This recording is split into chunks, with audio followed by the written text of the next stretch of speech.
శుక్లాంబరధరం విష్ణుం శశివర్ణం చతుర్భుజం ప్రసన్నవదనం ధ్యాయేత్ సర్వవిఘ్నోపశాంతయేత్. గురుర్బ్రహ్మా గురుర్విష్ణుః గురుర్దేవో మహేశ్వరః గురుస్సాక్షాత్ పరబ్రహ్మ తస్మై శ్రీగురవై నమః.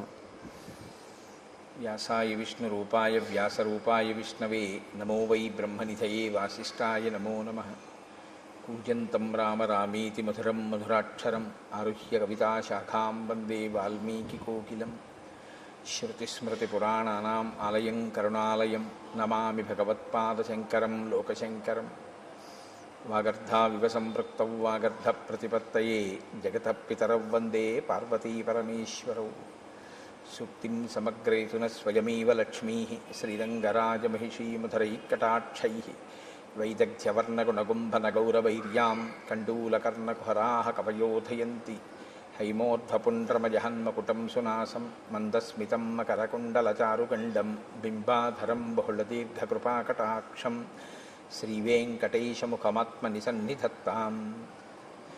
మనోజవం మరుతతుల్యవేగం జితేంద్రియం బుద్ధిమతాం వరిష్టం వాతాత్మజం వనరయూధముఖ్యం శ్రీరామదూతం శిరసా నమామి. ఆపదామపహర్తారం దాతారం సర్వసంపదాం లోకాభిరామం శ్రీరామం భూయో భూయో నమామ్యహం. సింధూరారుణవిగ్రహాం త్రినయనాం మాణిక్యమౌళిస్ఫురత్తారానాయకశేఖరాం స్మితముఖీం ఆపీనవక్షోరుహాం పాణిభ్యాం అళిపూర్ణరత్నచషకం రక్తోత్పలం బిభ్రతీం సౌమ్యాం రత్నఘటస్థరక్తచరణాం ధ్యాయేత్ పరేదంబికాం. హరి ఓం. పరమేశ్వర స్వరూపమైన సభకి నమస్కారం.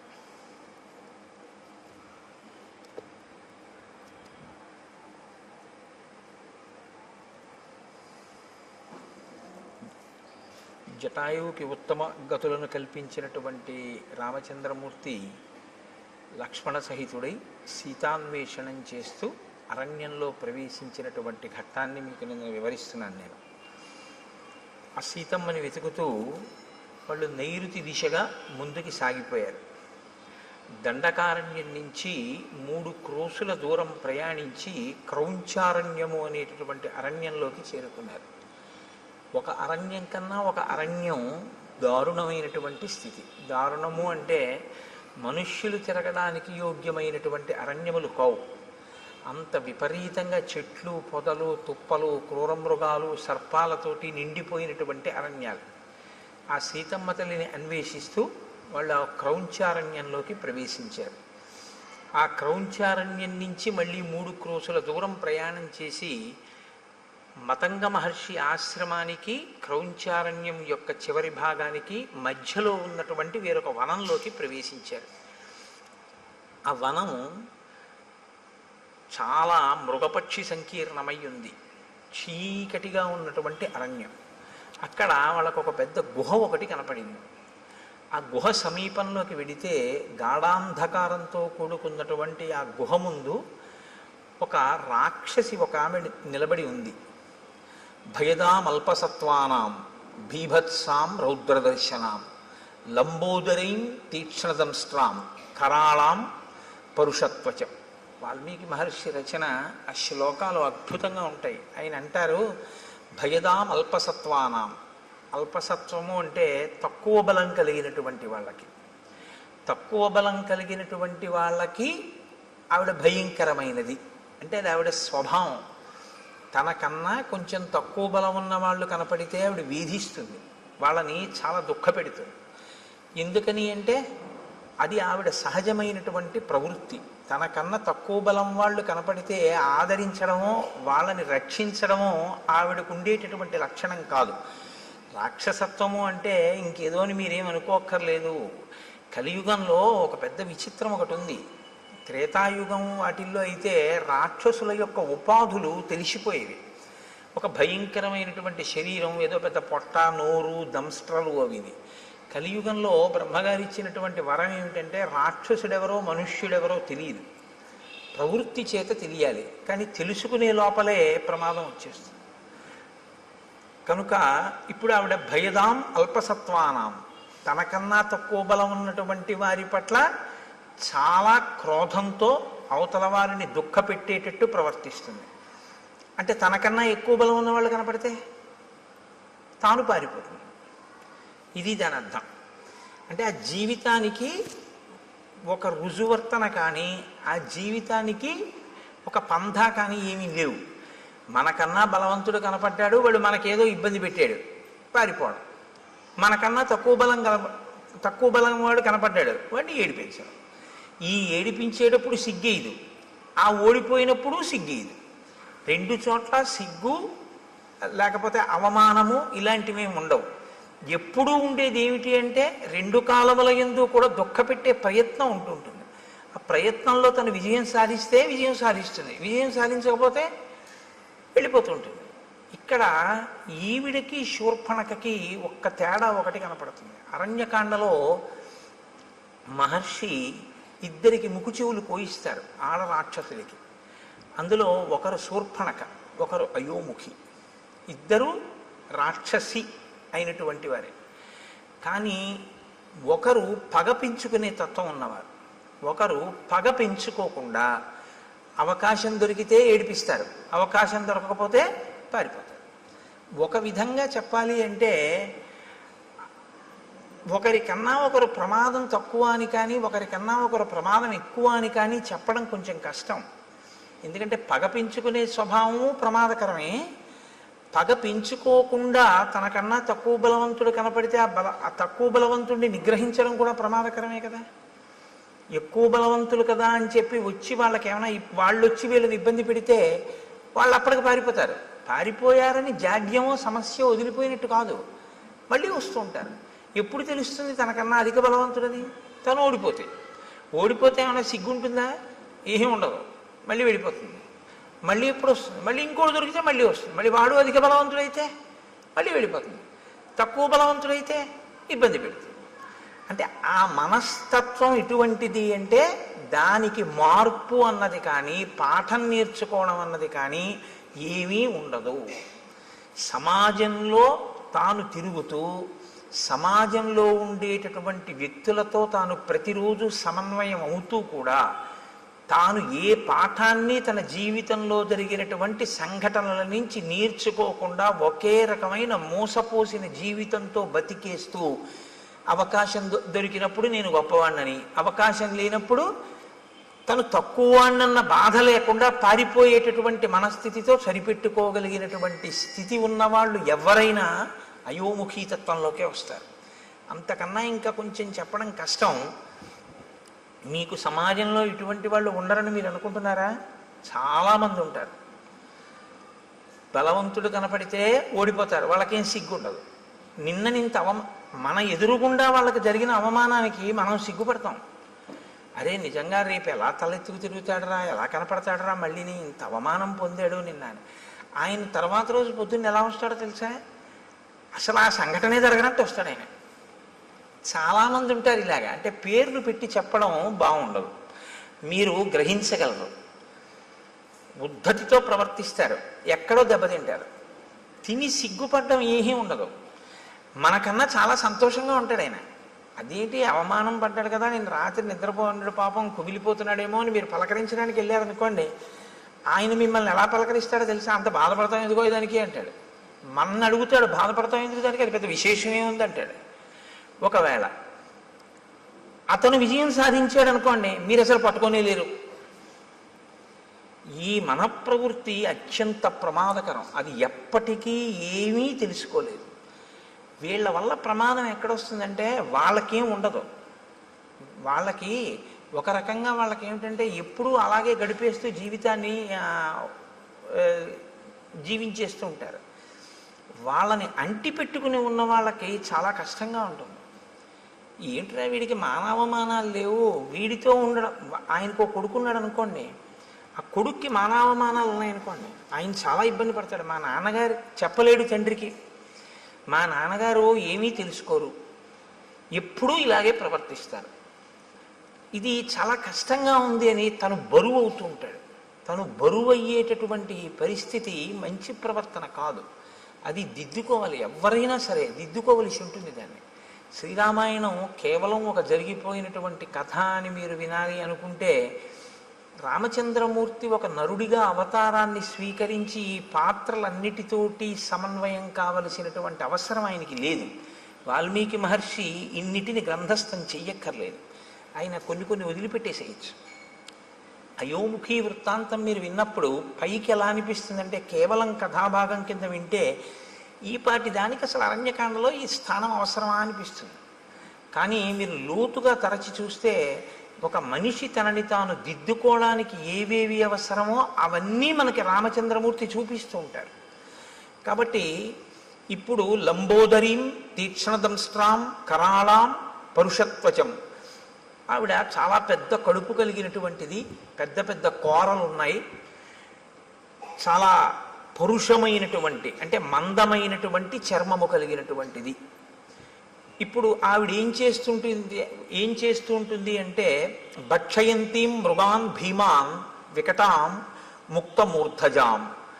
ఆమె భయంకరమైన నవ్వు నవ్వుతూ కనపడినటువంటి మృగములు ఏం దొరికితే ఆ మృగముల్ని తింటూ ఉంటుంది.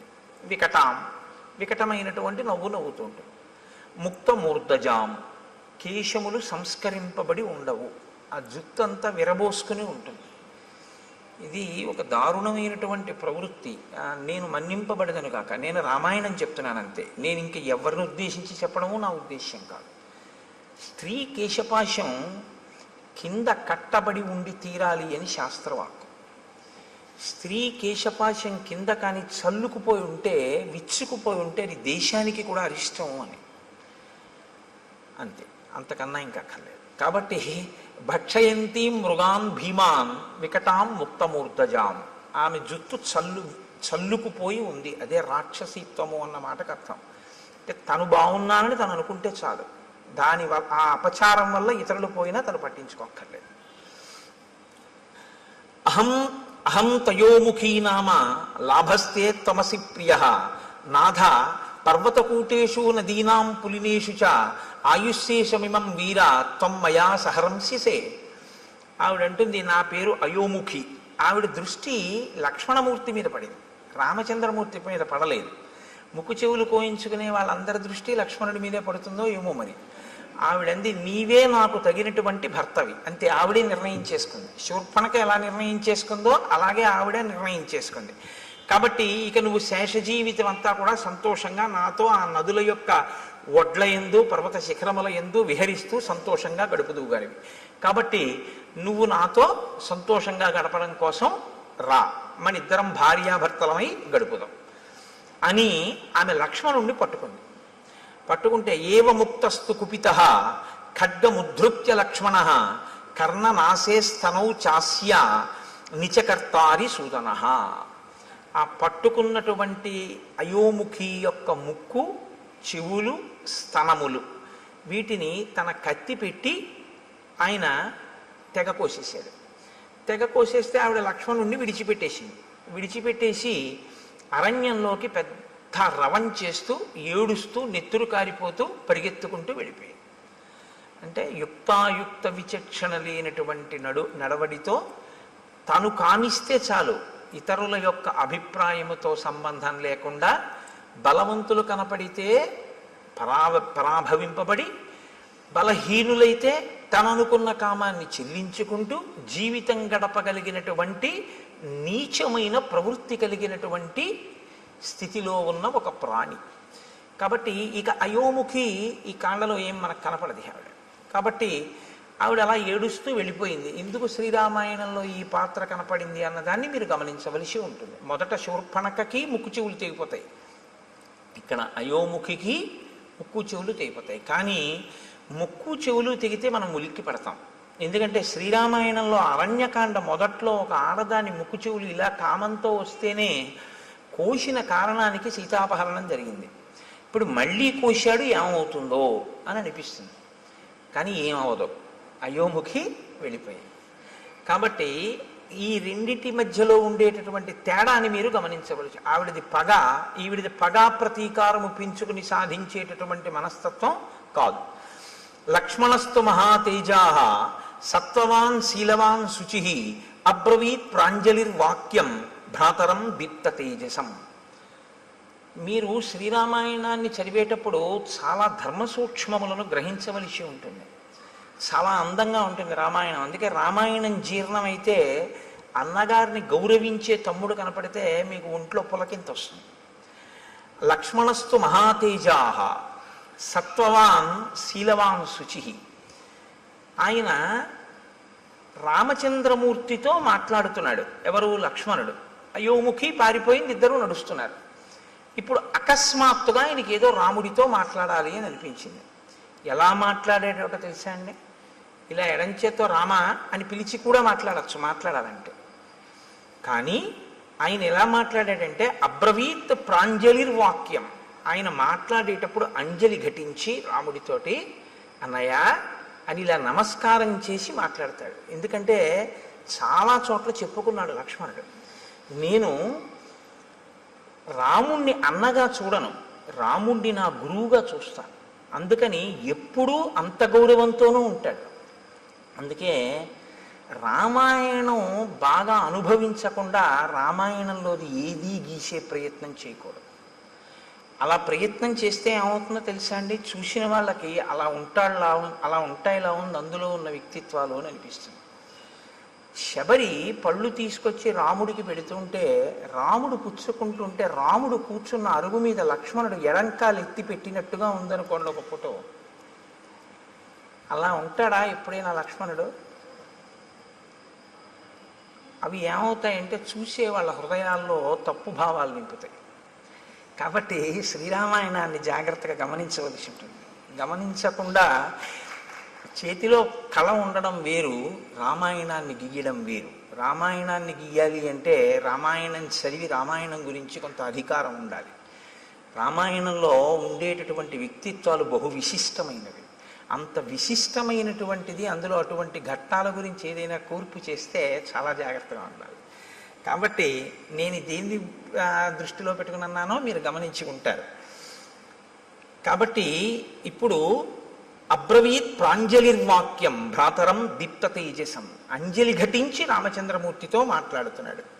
స్పందతే మే దృఢం బాహు ఉద్విగ్నమివ మే మనః ప్రాయశ్చాప్య నిష్టాని నిమిత్తాన్యుపలక్షయే. నేను మీతో తరచూ ప్రస్తావన చేస్తూ ఉంటాను. శ్రీరామాయణం ఒక ధర్మశాస్త్రం, శ్రీరామాయణం పరిపాలనా శాస్త్రం, శ్రీరామాయణం జ్యోతిష శాస్త్రం, శ్రీరామాయణం శకున శాస్త్రం. మీరు ఎలా చూస్తే రామాయణం మీకు అలా కనపడుతుంది. కాదు, పక్షుల గురించి తెలుసుకోవాలా? రామాయణం చదవచ్చు. పర్వతాల గురించి తెలుసుకోవాలా? రామాయణం చదవచ్చు. భౌగోళిక శాస్త్రం పరిశీలనం చేయాలా? రామాయణం తెలుసుకోవచ్చు. మృగముల గురించి తెలుసుకోవాలా? శ్రీరామాయణం చదువుకోవచ్చు. మీరు ఏది తెలుసుకోవాలన్నా రామాయణం చదువుకుంటే మీకు అందులో తెలియని ఉండవు. ప్రతి శ్లోకము అమృత భాండమే. ప్రతి శ్లోకంలో మహర్షి సందేశాన్ని నింపి ఉంచుతారు. అందుకే ఆయన ఈయనతో మాట్లాడాడు అని ఆయన చెప్పరు. అలా చెప్పడం చాలా తేలిక. అలా చెప్పరు. మాట్లాడేటప్పుడు ఎలా నిలబడి మాట్లాడాడు చెప్తారు. ఒక ఆయన వచ్చాడు, ఎవరు ముందు లేచారు, ఎవరు తర్వాత లేచారు, ఎవరు ఎవరికి అర్ఘ్యం ఇచ్చారు, పాద్యం ఇచ్చారు, ఎవరు ఎవరితో ఏ ప్రశ్న వేశారు, ఎవరు ఎలా జవాబు చెప్పారు. ఒక సంఘటన అయిపోయిన తర్వాత రాముడు అన్ని లక్ష్మణుడికి చెప్తూ ఉంటాడు. రాముడు లక్ష్మణుడికి చెప్పేటప్పుడు మీరు చాలా జాగ్రత్తగా చదవాలి ఆ సర్గని. అందులో ఒక అత్యుత్తమమైనటువంటి సందేశం ఒకటి ఉంటుంది. రాముడు ఒక సర్గ చివర ఒక వ్యక్తితో తాను చూసి మాట్లాడి వెళ్ళిపోయేటప్పుడు లక్ష్మణుడితో చెప్తాడు, చూసావా లక్ష్మణ, ఇవాళ మనం ఇది చేశాం కదా, దీనివల్ల ఇది అన్నమాట ఫలితం అంటాడు. గురువుతో తిరిగేటటువంటి శిష్యుడికి అందే మహోత్కృష్టమైన ప్రయోజనం అదే. మీరు ఎన్నో శాస్త్రాలు మదిస్తే తప్ప అందనటువంటి విషయం అలవోకగా అందిపోతుంది. ఎందుచేతనంటే ఆయన అనుభవించి ఉన్నాడు, ఆయన చదివి ఉన్నాడు, ఆయన మీకు అలా అందించేస్తుంటాడు. ఆయన నడవడిని మీరు గమనిస్తుంటే చాలు మీకు అవన్నీ అందిపోతుంటాయి, చాలా తేలిగ్గా అందిపోతుంటాయి. ఇది ఒక గురువు వెనకాతలో ఉండేటటువంటి శిష్యుడికి ఎలా ఉంటుందో, ప్రాజ్ఞుడైన అన్నగారిని గురువుగా భావించి వెడుతున్నటువంటి లక్ష్మణుడికి అందుతున్న ఐశ్వర్యం అది.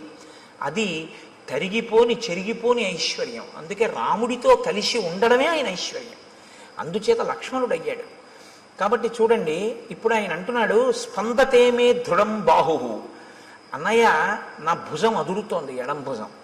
ఎడమ భుజం పురుషుడికి అదిరితే అది అశుభ సూచన, ఏదో దుర్నిమిత్తము, జరగకూడనిది జరుగుతోంది అని.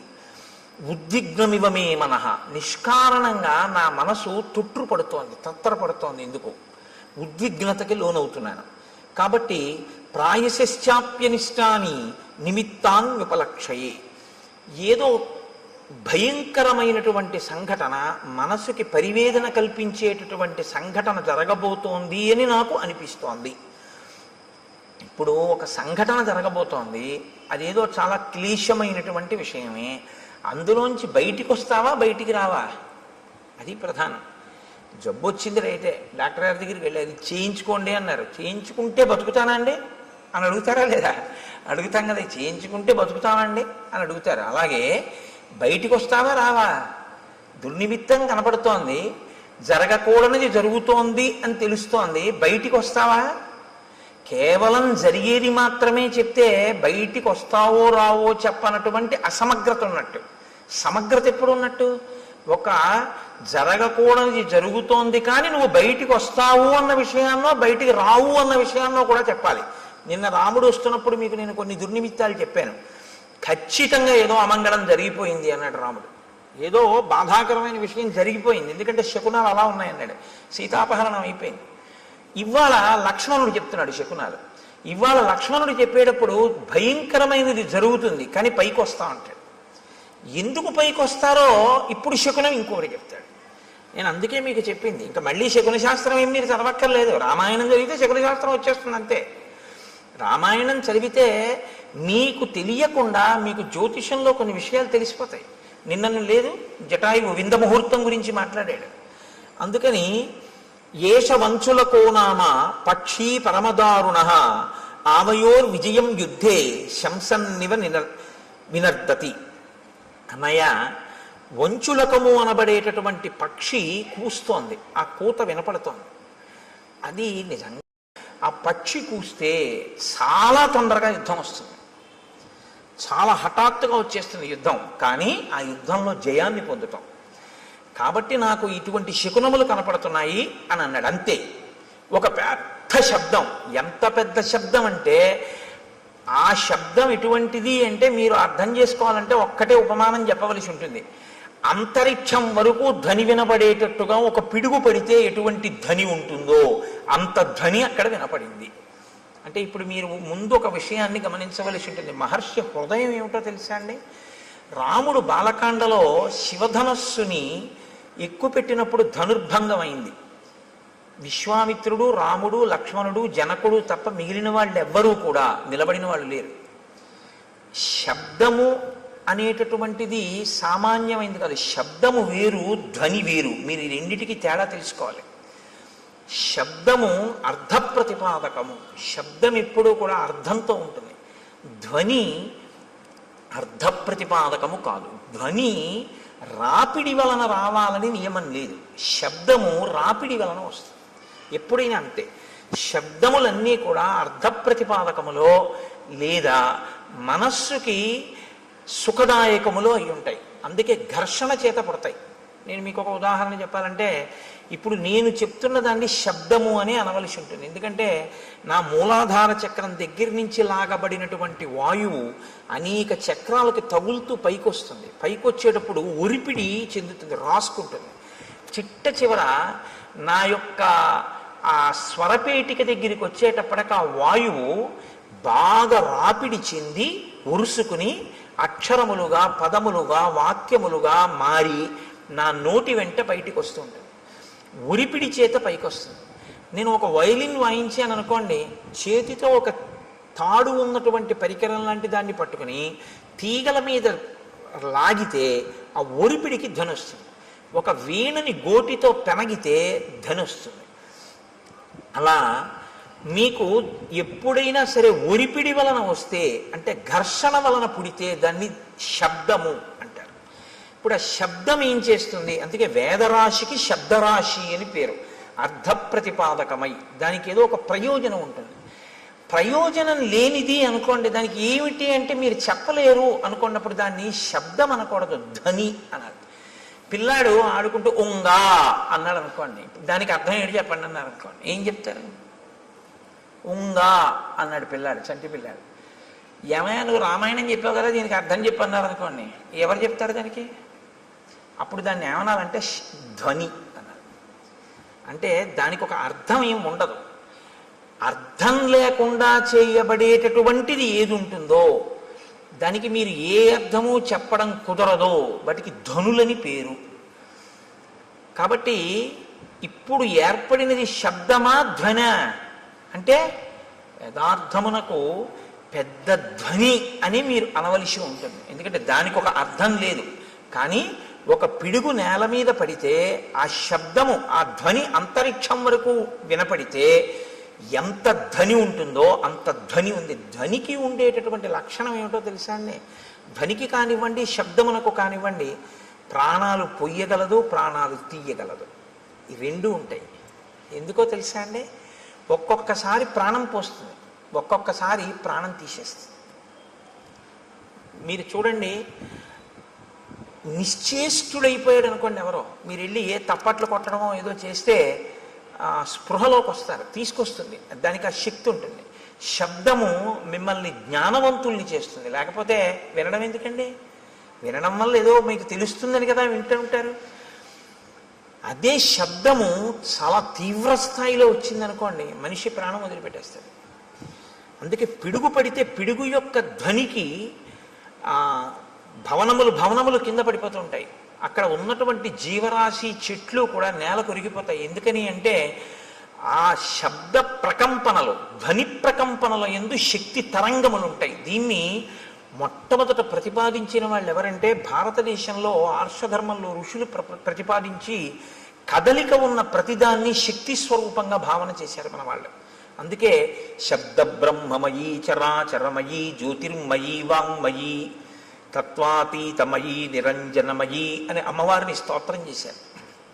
అమ్మవారిని స్తోత్రం చేశారు అంటే మీరు ఒకటి గుర్తుపెట్టుకోవాలి, కదులుతున్నది ఏదైనా శక్తిగా భావన చేశారు. కదిలి కదిలి ఇక కదలవలసిన అవసరం లేని రీతిలో నీలో నువ్వు అనుభవించవలసిన ఆనందాన్ని శివుడిగా సంకేతించారు. కాబట్టి ఇప్పుడు శివశక్తులు రెండు ఎప్పుడూ కలిసే ఉంటాయి. ఈ రెండిటిని మీరు వేరు చేసి చూడడం అనేటటువంటిది ఎప్పుడూ కుదరదు. అందుకే ఈ ప్రపంచమంతా కూడా పరమశివ తాండవ పార్వతీ లాస్య స్వరూపము అన్నారు శంకరాచార్యుల వారు. లాస్యం అంటే భావం, తాండవం అంటే కదలిక. మీరు చూడండి, మీకు ఈ ప్రపంచమంతా శివస్వరూపంగా, మంగళస్వరూపంగా చూడడం ఎలాగా అంటే దానికి ఆ దృష్టికోణాన్ని శంకరులు అందించారు. అందుకని వారు జగద్గురువులు అయ్యారు. కదలకుండా ఉండదు. ఇప్పుడు నేనేదో మాట్లాడుతున్నాను, కదులుతూ ఉంటాను. కదలిక తాండవం శివస్వరూపం. ముఖమునందు భావ ప్రకటనము అమ్మవారు లాస్యం. ఒక ఆయన నవ్వుతూ ఉంటాడు, ఒక ఆయన విచారంగా ఉంటాడు, ఒక ఆయన సంతోషంగా ఉంటాడు, ఒక ఆయన హాస్యం ఆడుతూ ఉంటాడు. మీరు అలా వెడుతూ చూస్తుంటే రకరకాల భావనతో ఉంటారు. అందరూ ఒక్కలా ఉండరు. ఇన్ని భావనలు అమ్మవారు, ఇన్ని కదలికలు ఈశ్వరుడు. కదలిక భావన కలిసే ఉంటాయి ఎప్పుడు. చూడండి, కలిసే ఉంటాయి అనేటప్పటికీ నేనేమన్నాను, ఇలా అన్నాను. అంటే లోపల కలయిక అన్న భావన రాగానే నేను ఇలా సంకేతించాను.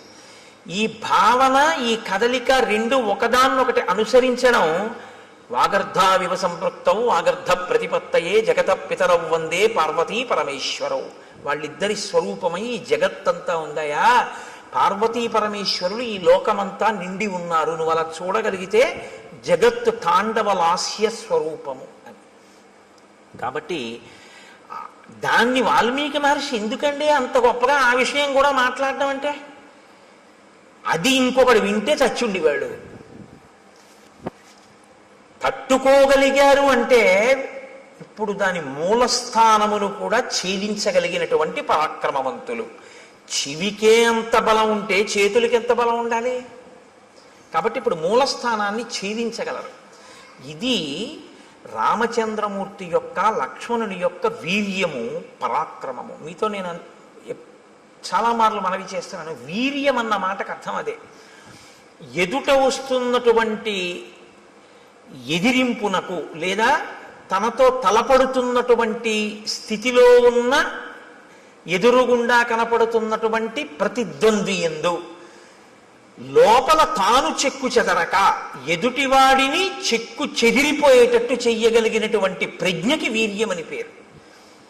ఇది లోపల నిబిడీకృతమై ఉంటే పరాక్రమం అని పేరు. కాబట్టి ఇప్పుడు ఈ వీర్య పరాక్రమములు ఉన్నవారు కాబట్టి అందుకని అడిగారు వాల్మీకి మహర్షి, కోన్వస్మిన్ సంప్రదంలోకే గుణవాన్ కశ్య వీర్యవాన్ ధర్మజ్ఞశ్చ కృతజ్ఞశ్చ సత్యవాక్యో దృఢవ్రత చారిత్ర్యేణ చ కోయుక్త సర్వభూతేషు కోహిత విద్వాన్ కస్సమర్థశ్చ కశ్చైక ప్రియదర్శన ఆత్మవాన్ కో జితక్రోధో ద్యుతిమాన్ కో ననసూయక. ఇన్ని ప్రశ్నలు వేయడానికి కారణం అదే.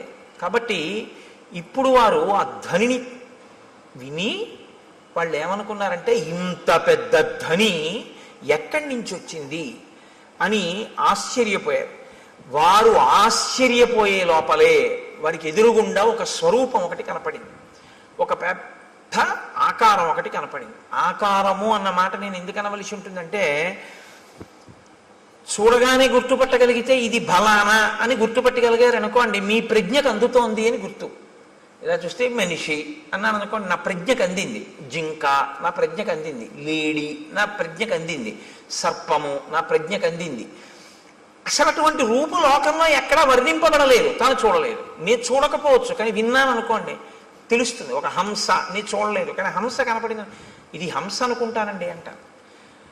మళ్ళీ ఇదో విచిత్రం తెలుసా అండి, నామం ఉంటే రూపం ఉంటుంది, రూపం ఉంటే నామం ఉంటుంది, నామం రూపం కలిస్తే మాయ అవుతుంది. అదే విచిత్రం. శంకర భగవత్పాదుల యొక్క ప్రతిపాదన అంతా దీని మీదే ఆధారపడింది. నామం ఉంటే రూపం ఉంటుంది, రూపం ఉంటే నామం ఉంటుంది. కోటేశ్వరరావు గారు అన్నారనుకోండి, మీకు వెంటనే నా రూపం మీ మనసులో అలా లీలగా కదులుతుంది. చూస్తున్నారుగా చాలా రోజుల నుంచి. కోటేశ్వరరావు అనబడేటప్పటికీ నేను ఇలా వస్తూ ఉంటే ఆ కోటేశ్వరరావు వస్తున్నారు అంటారు. అంటే నా రూపాన్ని నామంతో గుర్తిస్తారు. అలా ఇంకోళ్ళు వస్తున్నారు అనుకోండి, కోటేశ్వరరావు వచ్చారా అండి అన్నారనుకోండి ఎవరైనా కొత్త వాళ్ళ, ఆయన కాదండి రాలేదంటారు. నామము రూపము పక్క పక్కనే ఉంటే కుండ అన్నాను అనుకోండి, కుండ ఎలా ఉంటుందో మీకు వెంటనే మనసు చూపిస్తుంది, ప్రొజెక్ట్ చేస్తుంది. అసలు నిజానికి మీరు పెట్టిన పేరు మీరు చూపించిన పదార్థము రెండు అసత్యాలు. దాన్ని కుండ అనకుండా కర్ర అని కొత్తగా పేరెడుతున్నానన్నా దానికి ఏం అభ్యంతరం ఏమి ఉండదు. రెండు, అది మట్టి యొక్క వికారం, అది అసలు నిజానికి దాని సత్యం అది కాదు. సరే, ఇప్పుడు నేను మళ్ళీ శాంకర సిద్ధాంతం మాయాది కాదు కానీ నామరూపములు అదొక గమ్మత్తు. కాబట్టి మనసుకి ఉండేటటువంటి పరిమితి ఏమిటంటే తను వినన్నా ఉండాలి, తను చూసన్నా ఉండాలి. విని కాని చూసి కాని ఉంటే ప్రాణిని గుర్తిస్తుంది. ఇప్పుడు రామలక్ష్మణులు ఇద్దరు ఏమిటి అలా ఉన్నాడన్నారు అనుకోండి, రామలక్ష్మణులు కూడా ఎన్నడూ ఊహించలేదన్నమాట. అటువంటి ప్రాణి ఒకటి లోకంలో ఉంటుంది అని రామలక్ష్మణులు ఊహించలేదు. వీళ్ళిద్దరు ఎటువంటి వాళ్ళు, వంచులకము కూస్తోందని చెప్పగలిగిన వాళ్ళు. పిట్టరుపుకి మనం ఎంత తేలిగ్గా చెప్తామో కాకెరుస్తోందని రామలక్ష్మణులు అరణ్యంలో పిట్టల కూతలు అంత బాగా చెప్తారు. అన్ని మృగాలు చెప్తారు వాళ్ళు.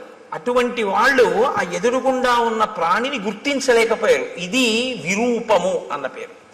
అంటే అసలు ఎవరు ఊహించనంత వికృతంగా ఉంటుంది. కాబట్టి ఇప్పుడు అది మనసుకి ఖేదము కల్పించవచ్చు, ఒక్కొక్కసారి ఉల్లాసమును కల్పించవచ్చు, రంజకత్వం ఉంటే అందులో.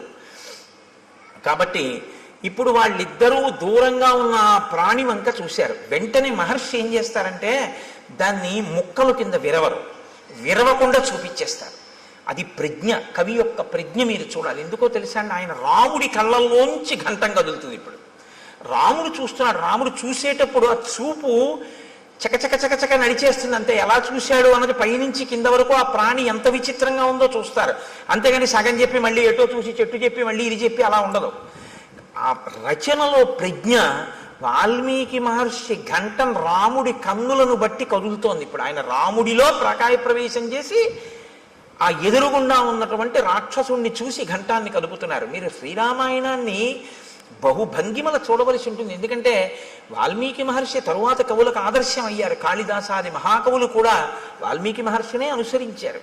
కాబట్టి వివృద్ధం అశిరోగ్రీవం కబంధముదరే ముఖం అగ్నిజ్వాలానికాశేన లలాటస్థేన దీప్యత మహాపక్ష్మేణ పింగేన విపులే నాయతేన చ ఏకేనోరసి ఘోరేణ నయనే నాశుదర్శిన మహాదంస్ట్రోపపన్నం తల్లేలిహాసం మహాముఖం భక్షయంతం మహాఘోరాన్ రుక్షసింహ మృగద్విపాన్ ఘోరౌ భుజౌ నికుర్వాణం ఉభౌ యోజనమాయతౌ. ఆయన ఘోరే భుజౌ వికుర్వాణం. ఆ ఉన్నటువంటి ఎదురుగుండా ఉన్న ప్రాణి ఎలా ఉన్నాడంటే తల లేదు. తల లేకపోతే బీభత్సంగా ఉంటుంది. అది ఆ ప్రాణి ఏం చేస్తుందంటే మీకు బీభత్స రసాన్ని ఉద్భుతం చేస్తుంది మా లోపల నుంచి. ఎదురుగుండా ఉన్న ప్రాణి తలకాయతో ఉందనుకోండి పర్వాలేదు, ఓ చెయ్యి లేకపోతే మీరు చూడడం కొంచెం తేలిక, ఒక కాలు పోతే మీరు చూడడం తేలిక, తల లేకపోతే మీరు వెంటనే అంటారంటే అయ్య బాబోయ్ అంటారు, చూడలేరు. ఇప్పుడు ఆ ఎదురుగుండా కనపడుతున్న ప్రాణికి తలకాయ లేదు, ఆ ప్రాణికి కాళ్ళు లేవు.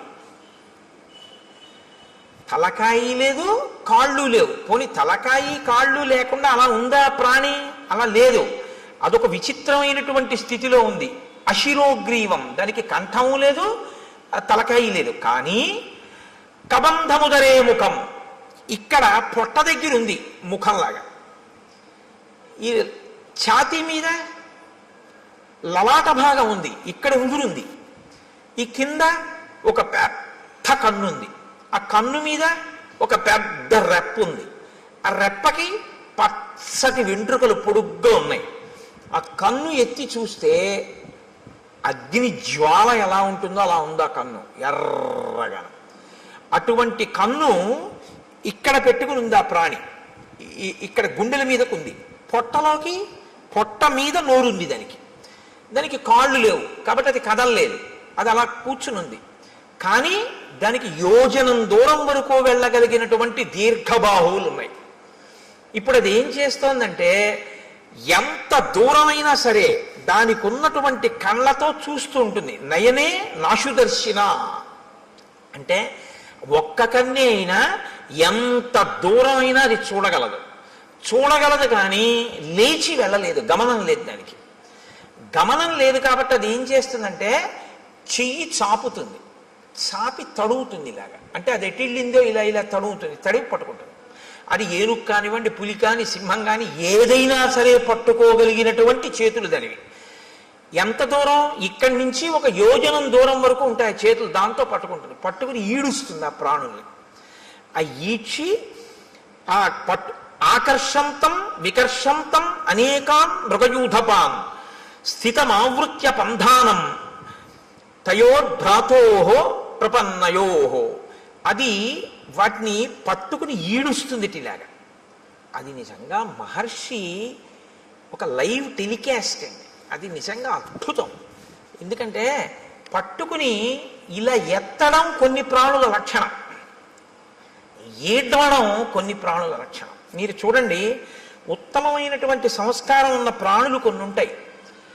చాలా ఉత్తమ సంస్కారం ఉన్న ప్రాణులు అని గుర్తేమిటో తెలుసా అండి? చేతితో పట్టుకుని ఎత్తి తింటాయి. అవి లోకంలో ఒకటి మనుష్యుడు, 2 కోతి, 3 ఏనుగు. వేదంలో మంత్రాన్ని నేను చెప్తున్నాను ఇప్పుడు మీకు చెప్పేది. చాలా ఉత్తమ సంస్కారంతో ఈశ్వరుడు సృష్టించిన ప్రాణి అని గుర్తేమిటంటే చేతితో తింటుంది. ఏనుగు ఎత్తి తొండంతో నోట్లో పెట్టుకుంటుంది, కోతి అరటిపండుని ఎత్తి నోట్లో పెట్టుకుంటుంది, మనిషి పదార్థాన్ని ఎత్తి చేత్తో తింటాడు. ఈడ్చి తినేటటువంటివి, క్రౌర్యం ఉన్నటువంటివి ఈడ్చి తీసుకెడతాయి. ఒక పులి ఉందనుకోండి, ఓ జింకని కొట్టి ఆ పంజాతో పట్టుకుని నోటితో పట్టుకుని భూమి మీద ఈడుస్తూ తీసుకెళ్తుంది. ఈడ్చి తీసుకెళ్ళి అది నెత్తురోడిపోతూ బాధపడిపోతూ ఆ దెబ్బకి నెత్తురోడిపోయి అరుస్తుంటే ఈడ్చుకుంటూ తీసుకెళ్ళి కింద పెట్టి తన పంజా కింద తొక్కి పెట్టి నోటితో పీకుతుంది మాంసఖండాన్ని. అది క్రౌర్యానికి పరాకాష్ట. సాత్విక బుద్ధికి పరాకాష్ట ఏమిటంటే చేతితో ఎత్తి తినడం అనేటటువంటి అలవాటు ఉంటుంది. మహర్షి అంటున్నారు ఆకర్షంతం వికర్షంతం, పట్టి ఈడుస్తాడు అన్నాడు. అక్కడ పట్టి అలా ఎత్తి ఇలా తేడు, ఇలా ఈడుస్తూ ఉంటాడు. ఎందుకనంటే ఈడ్చడంలో ఉంది ఆ పైశాచిక భావన, ఆ క్రౌర్యం ఉంది అందులో. అంటే అసలు ఉండడమే విచిత్రం, ఆ తినడమూ విచిత్రం. అంటే ఎంత క్రౌర్యం కలిగినటువంటి ప్రాణో, ఎంత విచిత్రమైన ప్రాణో మీరు ఊహించవలసి ఉంటుంది. ఇంత ఘోరంగా అయినటువంటి స్వరూపం ఎలా వచ్చింది, ఎందుకు వచ్చిందన్న ఆలోచన ఒకటి మీకు వెంటనే రావాలి. ఇది చాలా ప్రధానం రామాయణంలో. అది ఎందుకు వచ్చింది అన్నది మీరు తెలుసుకుంటే అలా మనం రాకుండా ఉండడానికి అవకాశం దొరుకుతుంది కదా. అంతేకాని ఇప్పుడు దాని వంక చూశారు ఇద్దరు. చూసేటప్పటికి అది వీళ్ళిద్దరిని పట్టుకుని ఇద్దరిని ఈడ్చేసింది దగ్గరికి. ఈడ్చేసి మీరు నాకు ఈశ్వరుడు ఇచ్చిన ఆహారం తినేస్తానని నోట్లో పడేసుకోవాలి కదా. మనకైతే ఇక్కడ, దానికి ఇక్కడే. కాబట్టి ఆ ఈడ్చి తెచ్చి లోపల పడేసుకోవడానికి సిద్ధపడుతోంది. వెంటనే లక్ష్మణుడు అన్నాడు, అన్నయ్య దీన్ని మనం ఉపేక్షించకూడదు, ఈ ప్రాణిని మనం చంపకూడదు అన్నాడు. నిజంగా శ్రీరామాయణం ధర్మశాస్త్రం అద్భుతం. అందుకు మహర్షి ప్రతి చిన్న విషయాన్ని కూడా రచనలో చూపిస్తారు. నిశ్చేష్టానాం మధో రాజన్ కుచ్చితో జగతీపతే క్రతు మధ్యోపనీతానాం పశూనాం ఇవ రాఘవ. లక్ష్మణుడు అంటున్నాడు, కదలిక లేని ప్రాణిని చంపకూడదు. ఎందుకంటే అది పారిపోవడానికి అవకాశం ఏది? పారిపోవడానికో, విన్నిచ్చి పారిపోవడానికో, నీ మీద కలియబడ్డానికో దానికి అవకాశం ఉంటే నీ వీరత్వం చంపాలి. కదలలేని దాన్ని చంపడం ఏంటి? బలి మా బావ బల్లెమ్ము చేబూని పుల్లాకు తూట్లుగా పొడవలేదే అన్నట్టు కదలలేని ప్రాణిని చంపడం ఏంటి? కాబట్టి అన్నయ్య మనం చంపకూడదు దీన్ని. ఎంత ధర్మం అండి. ఇంకోడైతే ఈ ధర్మం కదూ కాపాడింది, అందుకు కాదు అన్నాడు మారీచుడు. రామో విగ్రహవాన్ ధర్మ అన్నాడు. అప్పుడు కూడా ఇలా ఉన్నాడు. బాబా ఇదేమిటి అంటే బుద్ధి వెంటనే స్వస్థతను తప్పి చంపేవతల వారేద్దాం అందరూ. వాళ్ళు బాగా ఆలోచిస్తారు, ప్రతి దాన్ని ధర్మం కోణంలో చూస్తారు. అక్కడ ఎవరున్నారండి చంపేశారనుకోండి ఇద్దరు కలిసి, పోన్లే అన్నయ్య ఎవరు చూడొచ్చారు అనొచ్చు. కాదు, ఎవరు చూడొచ్చారనరో, చూడవలసిన వాడు చూడకపోవడం అన్నది ఎలా జరుగుతుందంటారు వాళ్ళు.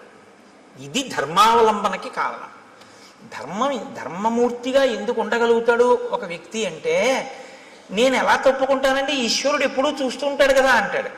నేను ఒకవేళ తప్పు చేస్తే ఈశ్వరుడు యొక్క సన్నిధానంలోనే నేను తప్పు చేయాలి తప్ప ఈశ్వరుడు చూడకుండా నేను తప్పు చేయడం కుదరదు. ఆయన ఎప్పుడూ చూస్తూ ఉంటాడంటాడు. ఎప్పుడూ చూస్తున్నాడు వాడు అన్నవాడు చాలా తప్పులు చెయ్యలేడు. చాలా అన్నమాట నేను ఎందుకన్నానో తెలుసా అండి, ఏ తప్పు చెయ్యలేడని ముందే అనడం చాలా కష్టం. కొంత మార్పు అన్నది వస్తుంది ఎప్పుడంటే చాలా తప్పులు చేయలేడు, తర్వాత ఏ తప్పు చేయలేడు. కాబట్టి రాముడు ధర్మమూర్తిగా ఎందుకు ఉండగలడు ఎప్పుడు అంటే, ధర్మం అనేటటువంటిది తాను అనుష్ఠిస్తున్నానో లేదో అనేటటువంటిది వృక్షములు దేవతా స్వరూపంగా చూస్తున్నాయని రాముడు నమ్ముతాడు. మనం అంటే నాలాంటి వాడైతే ఏమంటాడంటే ఎవరు చూడొచ్చారంట. ఇదే తేడా.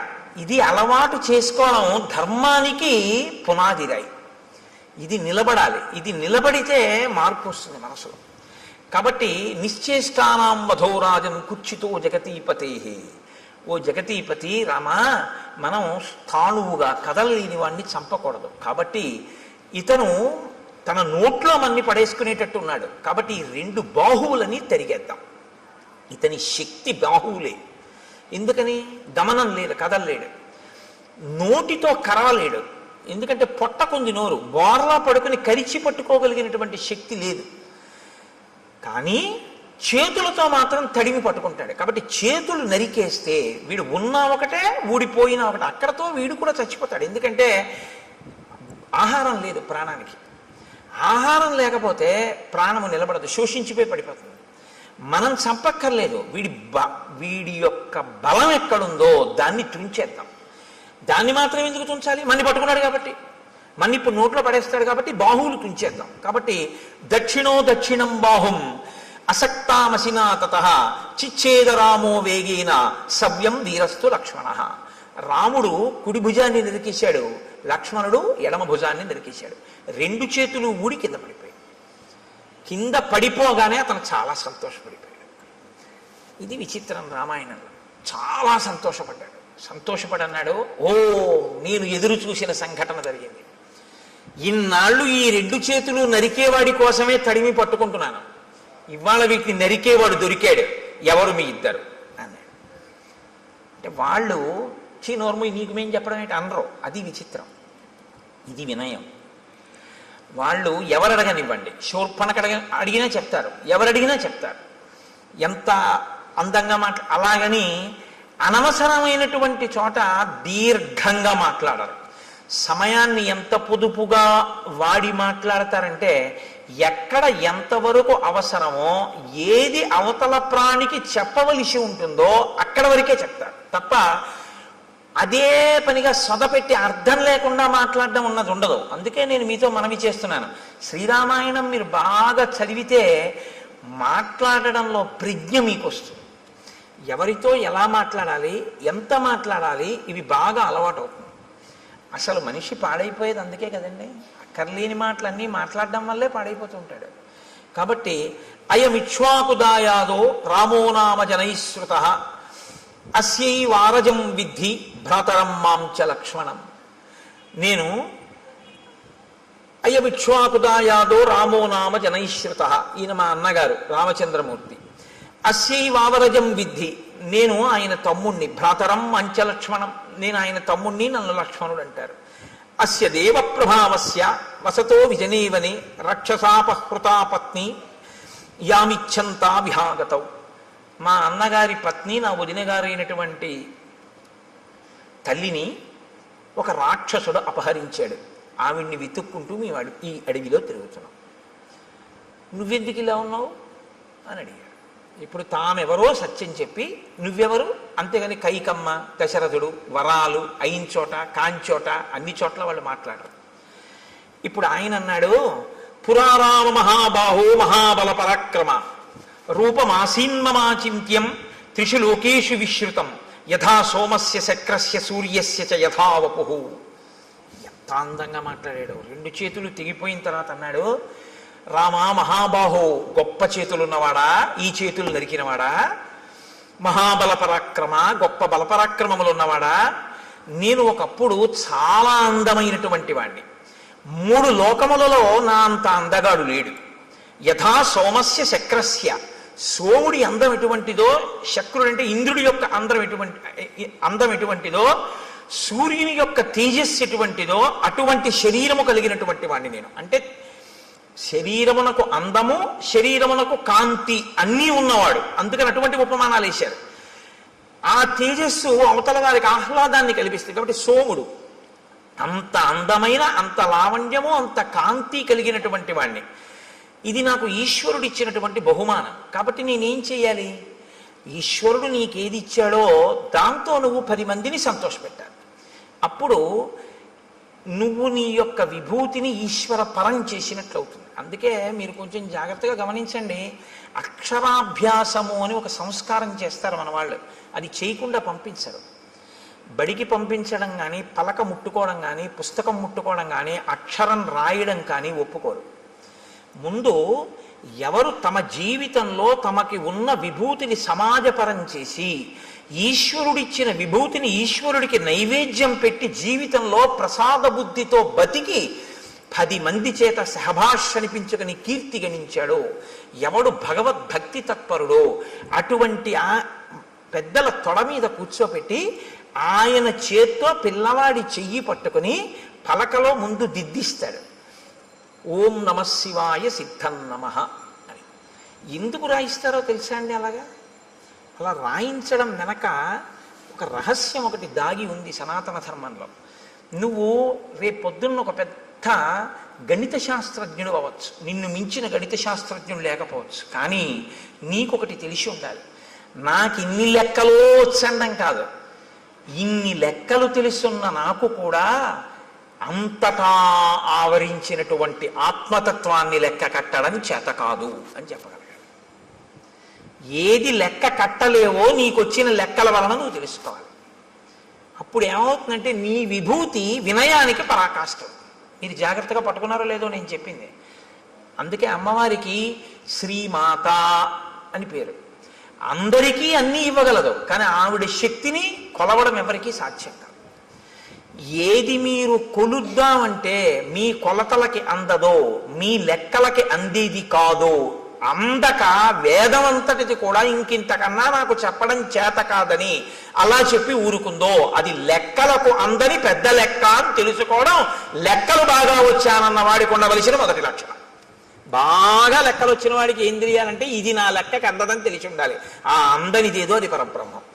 సహస్రశీర్షా పురుష సహస్రాక్ష సహస్రపాత్ స భూమిం విశ్వతో రుత్వా అత్యతిష్టదశాంగుళం. ఇది బాగా అర్థం అవ్వాలని గణిత శాస్త్రజ్ఞుడు అయ్యాడు. ఈ బ్రహ్మాండములన్నీ ఎంతవరకు ఉన్నాయని నువ్వు ఊహ చేస్తున్నావో, ఎందుకంటే నీ కంటికి అందవు, ఏదో నువ్వు లెక్క కట్టావు, కాంతి వేగం, శబ్ద వేగము, ధ్వని వేగము, ఇలాగా ఈ వేగంతో కొలిస్తే ఎంతవరకు ఉన్నాయని నువ్వు అనుకుంటున్నావో అంతకన్నా ఒక 10 అంగుళాల పై వరకు ఈశ్వరుడు ఉన్నాడు. నువ్వు చూపుకి ఎంత శక్తి ఉందనుకుంటున్నావు? ఒక రాడార్ పెట్టారనుకోండి సముద్రపు ఒడ్డున కొండ మీద, ఆ రాడార్ తిరగడానికి ఓ లెక్క కడతారు. అది తిరుగుతున్నప్పుడు సముద్రం లోపల ఉన్న ఓడలకి ఇక్కడ నౌకాశ్రమం ఉన్నది అన్న, నౌకాశ్రయం ఉన్నది అన్న సూచన తెలియడం కోసం ఇక్కడి నుంచి ఇక్కడ వరకు ఇలా తిరగాలి అని.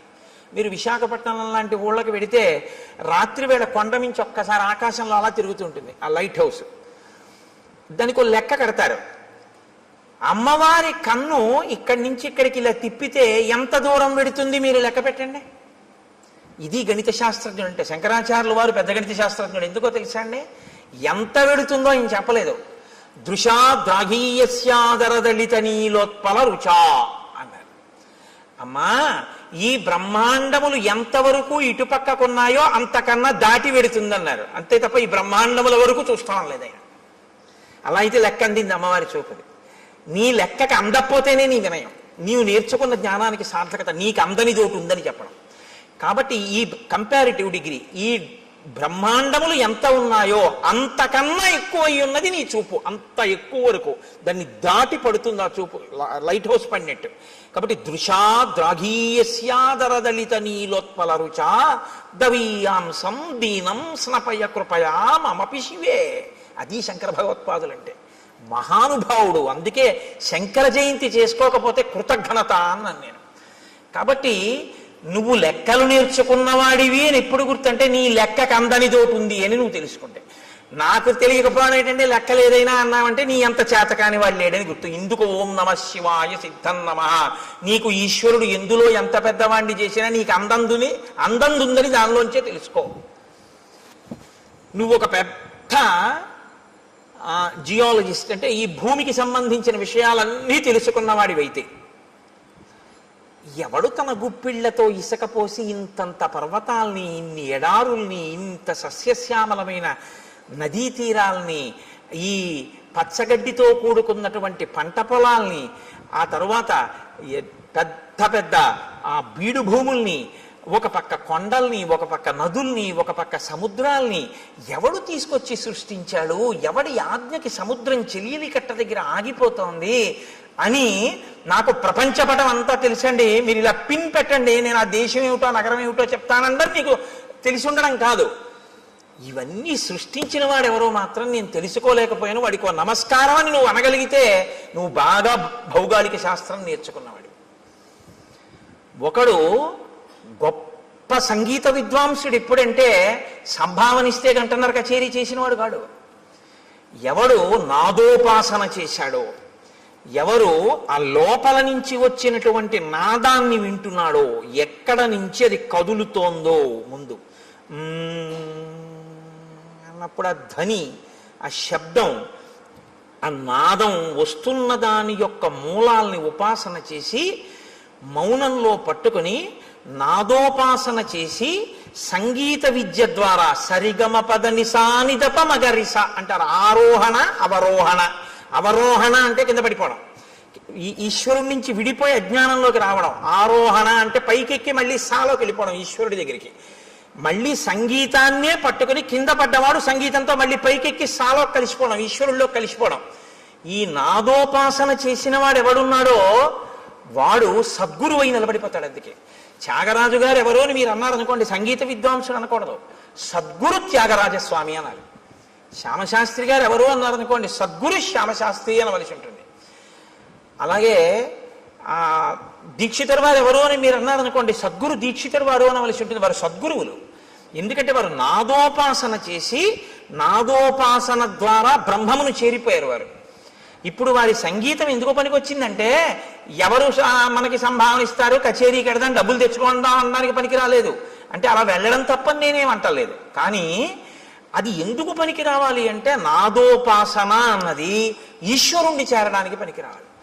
ఇప్పుడు అలా పనికొచ్చింది అనుకోండి, మీకు అలా పనికొచ్చినటువంటి ఉత్తర క్షణంలో ఈశ్వరుడు మీకు ఇచ్చిన విభూతి మీకు అందని దాన్ని అందుకోవడానికి పనికొచ్చేదే తప్ప అమ్ముకోవడానికి పనికొచ్చేది కాదు.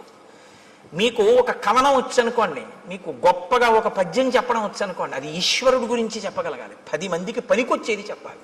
అందుకే హరినామస్తుతి చేయు కావ్యము సువర్ణాంభోజి హంసావళి సురుజిభ్రాజితమై మానస సరస్ఫూర్తిని వెలుంగొందు అంటారు పోతన గారు.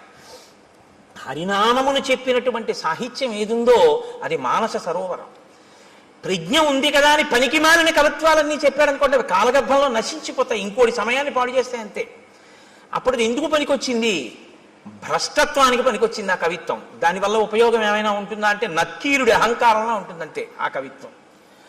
కాబట్టి ఏది నీ యందు బాగా ప్రకాశించిందో దాన్ని బాగా పట్టుకుని నాకు ఇది తెలియదు, ఆ తెలియనిదేదో ఇది తెలియదని తెలుసుకోవడానికి నాకు తెలుసున్నది పనికొచ్చింది అన్నవాడెవడో వాడు విద్వాంసుడు, వాడు పండితుడు. పండితుడు అన్న మాట ఎవరికి వర్తిస్తుందో తెలుసా అండి? పద్యాలు చెప్పేవాడికి కాదు. పండాహ అంటే జ్ఞానం. ఈశ్వరుణ్ణి నమ్మి ప్రతిరోజు భక్తితో అనుష్ఠించి నడిచేవాడెవరో ఆయనకి పండితుడని పేరు. అందుకే పోతన గారు సహజ పండితుడు అంటారు. కాబట్టి ఈ స్థితిని ఒరే నాన్న నువ్వు పొందాలి తప్ప నువ్వు ఏదో ఒక పెద్ద ఇంజనీరువై లంచాలు పుచ్చుకుని 3వ రోజు పడిపోయే బ్రిడ్జి కట్టకూడదు. నువ్వు ఒక పెద్ద గణిత శాస్త్రజ్ఞుడివై నాకు అన్నీ తెలిసిన అహంకరించి మట్టిలో కలిసిపోకూడదు. నీకు ఈశ్వరుడు నిన్ను గొప్ప విద్యాధికుణ్ణి చేసి దానితో పాటుగా పండితుణ్ణి చెయ్యాలి. అంటే దాన్నే అడ్డుపెట్టి నువ్వు ఈశ్వరుణ్ణి చేరుకునే ప్రయత్నం చెయ్యాలి. నేను మీకు ఒక ఉదాహరణ చెప్తాను. నాకు ఆ డాక్టర్ గారి పేరు జ్ఞాపకం లేదు, కానీ నేను లలితమ్మ గురించి ఉపన్యాసాలు చెప్పేటప్పుడు తరచూ కోట్ చేస్తుంటాను. పిల్లవాడు తల్లి గర్భంలో తల కిందకి కాళ్ళు పైకి పెట్టుకుని ఉంటాడు. ఆయన ఒక పెద్ద గైనకాలజిస్ట్. ఈ పుస్తకం రాసిన ఆయన మాతృదేవో భవ అని పుస్తకం రాశారు. నాకు కాకినాడలో డాక్టర్ జగదీశ్వరి గారిని, ఆవిడ ఒక పెద్ద గైనకాలజిస్ట్. ఆవిడ నాకు ఆ పుస్తకం ఇచ్చి చదవండి కోటేశ్వరరావు అన్నారు. అందులో ఆయన అన్నారు, తల కిందకి కాళ్ళు పైకి పెట్టి 9 నెలలు అయిపోతుంది, లోపల పెరిగిపోతాడు వీడు. అమ్మ నాభిగొట్టంలోంచి ఆహారం పెడుతూ ఉంటుంది. ఇప్పుడు అమ్మ తినకూడనిది తింది, లోపల వీడి యొక్క శరీరం ఎటువంటిదో తెలుసు. నజ్జు శరీరం అనుకోండి, వీడికి పడిశం పట్టేస్తుంది. పడిశం పట్టేస్తే ఏమవుతుంది? తల కిందకుంది. ఇప్పుడు ముక్కులో పట్టినటువంటి పదార్థం వెనక్కి వెళ్ళిపోతూ ఉంటుంది. గుటక వేయడం చాలా కష్టం, ఉక్కిరి బిక్కిరి అయిపోతూ ఉంటాడు. అమ్మ ఇంకో సీతాఫలం తింటుంది. ఆవిడికి ఏం తెలుసు? బయటకు వస్తేగా వాడికి నజ్జు శరీరం అని తెలియడానికి. లోపల జ్వరం తగులుతుంది. కానీ వాడికి చల్లగా ఉంటే బాగుండనిపిస్తుంది, కటిక చీకటి. ఇంతలో వాడికి ఏమవుతుందంటే లోపల అతిసారం పుడుతుంది. వాడు మలం ఎక్కువ విసర్జించేస్తాడు. విసర్జించేస్తే అందులోంచి చిన్న చిన్న పురుగులు పుట్టి కరిచేస్తుంటాయి ఒంటిని. ఇలా పడి ఉంటాడు. తన మలమూత్రములు తన నోటి దగ్గరికి వచ్చేస్తుంటాయి, చెవుల్లో కెడుతుంటాయి. అందుకే గర్భస్థ నరకం అంటారు.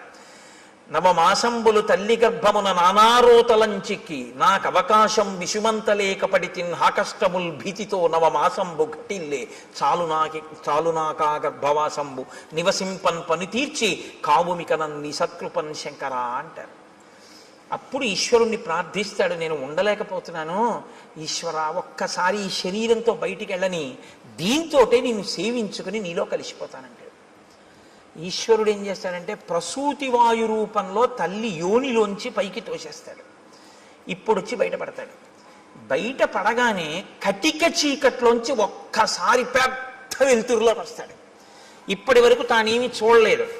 అంతంత ప్రాణులు ముక్కుకి గుడ్డగట్టుకుని డాక్టర్ గారు, అమ్మ, పెద్ద కడుపు, ఎవరెవరో మనుషులు, పెద్ద పెద్ద దీపాలు, గోడలు. వాడి ఇంటి కన్ను ఇలా విప్పి చూసేటప్పటికి ఆ వెలుతురు తట్టుకోలేక, వాతావరణాన్ని తట్టుకోలేక ఉత్తర క్షణంలో వాడి హృదయ స్పందన ఆగిపోతుంది. వాడి ఊపిరితిత్తులు ఇలా ఇలా ఇలా ఇలా అంటున్నవి ఇలా అయిపోతాయి. జీర్ణ వ్యవస్థ ఇలా సంకోచించిపోయి వాడి శరీరంలో ఉన్న మలమంతా గడ్డకట్టి వాడి ప్రాణోత్క్రమణం అయ్యే స్థితి వస్తుంది.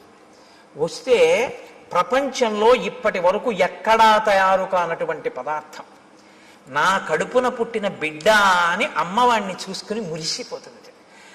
అమ్మ మురిసిపోయి తన స్తన్యాన్ని తీసి వాడి నోట్లో పెట్టగానే ఎలా ఊరుతుందో ప్రపంచంలో ఎవ్వరికీ తెలియదు. కోలోస్ట్రం అనబడేటటువంటి ఒక పసుపచ్చటి జిగురు పదార్థం అమ్మ స్తన్యంలోంచి కొడుకు నోట్లోకి ఎడుతుంది. దాన్ని చప్పరిస్తాడు అంతే. ఊపిరితిత్తులు పనిచేసి, గుండె పనిచేసి, జీర్ణావయం పనిచేసి నల్లటి మలం విసర్జించగలిగిన శక్తి వస్తుంది. వచ్చి పిల్లాడు బతుకుతాడు. పిల్లాడు బ్రతకడానికి కావలసినటువంటి ఆ కోలోస్ట్రం అనబడేటటువంటి పసుపచ్చటి పదార్థం పిల్లవాడు కాని పిల్ల కాని పుట్టగానే వాణ్ణి చూసుకోగానే నా బిడ్డ అన్న ఆనందం కలగగానే మాతృత్వపు ఆనందపు అంచుల వలన అమ్మ శరీరంలో ఉత్పత్తి అయి స్తన్యంలోంచి స్రవింపబడేటటువంటి పదార్థాన్ని నేను సాక్షాత్ జగన్మాతగా చూస్తున్నాను. ఆ కోలోస్ట్రం వల్ల ఈ లోకంలో ఇన్ని ప్రాణులు పుట్టి బతుకుతున్నాయి. నేను నేర్చుకున్న గైనకాలజీతో నేను తెలుసుకున్నది ఏమిటంటే ఆ కోలోస్ట్రం అన్న పదార్థంలో అమ్మవారు ఉంది అని రాసుకున్నాడు ఆయన ఆ పుస్తకంలో. ఇది ఆ డాక్టర్ గారి ధన్యతకి కారణం. తను చదువుకున్న గైనకాలజీ ఎందుకు పనికొచ్చిందంటే ఈశ్వరుణ్ణి తెలుసుకోవడానికి. ఈ ప్రాణులను మేము కాదు ఆపరేట్ చేస్తున్నది. ఇన్నాళ్ళకి ఒక పిల్లవాడు పుట్టాడు అంటే ఆ పిల్లవాడిని లోపల ఉంచినవాడు, పైకి తెచ్చినవాడు, బతికించినవాడు ఆ తల్లి జగన్మాత, ఆ పరాశక్తి. ఆ పరాశక్తి అమ్మ రూపంలో వచ్చి బతికించింది అని తను తెలుసుకుని నమస్కరించిన వాడు ఉన్నాడే, వాడు విద్వాంసుడు, వాడు పండితుడు. అందుకు పనికొచ్చింది ఆయన చదువు. ఆవిడ ప్రసవ వేదనతో అక్కడ కొట్టుమిట్టి ఆడిపోతుంటే డబ్బట్టుకొస్తే తప్ప ఆపరేషన్ చేయనన్న డాక్టరు దౌర్భాగ్యుడు. వాడి చదువు ఎందుకు పనికొచ్చినట్టు? ఏం భయమా? రామాయణం చెప్పడానికి భయం ఏంటండి? నేను రామాయణం చెప్తున్నాను కదా. కాబట్టి నీ కొడుకు అలా కాకూడదు, నీ కూతురు అలా కాకూడదు అనుకుంటే ఒక్క డాక్టర్ అవ్వాలని కోరుకోకు. ఈ తత్వం తెలుసుకుని ఈశ్వరుడి యొక్క అనుగ్రహాన్ని చూసి ఇంకొక పిల్లాన్ని నేను అలా దర్శనం చేస్తున్నానని అర్ధరాత్రి కూడా సంతోషంగా వచ్చి 5 పైసలు అక్కర్లేదమ్మా, నీ మాతృత్వం చాలు నాకు పరాశక్తి దర్శనమని పురుడు పోయగలిగినటువంటి డాక్టర్ కావాలని కోరుకుని రాయించు పలకలో. అందుకని ఏది చదవాలన్నా ఓం నమ శివాయ సిద్ధం నమః మంగళప్రదమైన చదువు కావాలి అని మనం కోరుకుంటాం. లేకపోతే ఏమవుతుందో తెలుసా అండి? దీని రెండో కోణం అహంకారం. ప్రతిదానికి అహంకారమే. ప్రతి చిన్న విషయానికి అహంకరించడానికి ఏదైనా కనపడుతుంది. అహంకారం పోగొట్టుకోవడానికి ఏమీ ఉండదు. నేనెంతటి వాడినండి అనడం చాలా కష్టం. నేను ఇంతటి వాడినండి అనడానికి ఏదో ఒకటి చెప్పచ్చు కదండి. ఏదో ఒకటి చెప్పచ్చు ఇంతటి వాడిని అనడానికి. ఈ సోమస్య శక్రస్య సూర్యస్య చ యథావపు, అటువంటి అందమైన శరీరం ఉన్నవాడిని, అంత అందమైన శరీరం ఈశ్వరుడిస్తే ఇలా ఎందుకు అయ్యావు? అలా అందంగా నువ్వు కనబడితే చాలు ఎదుటివాడి కంటికి కలిగినటువంటి బాధ తీరుతుంది. నిన్ను చూస్తే చాలా ఎంత అందంగా ఉన్నాడు అని. కానీ ఆయన ఏం చేసేవాడంటే చాలా చిత్ర విచిత్రమైన భయంకరమైనటువంటి వేషములలోకి మారేవాడు. కామరూపి కాబట్టి ఎవరూ ఊహించనంత ఘోరాతి ఘోరమైన రూపాన్ని తాను తీసుకుని ఈశ్వరుడిచ్చిన అందమైన రూపాన్ని వదిలిపెట్టి ఘోర రూపాలతో అరణ్యంలో ప్రాణులకు అకస్మాత్తుగా కనపడి వాళ్ళు భయపడిపోయి విహ్వలులై పడిపోతే, మరణిస్తే, బాధపడితే తను సంతోషించేవాడు. ఇది రాక్షస ప్రవృత్తి. పైకి అందం ఉండడం గొప్ప కాదు, లోపల అందం ఉండడం గొప్ప.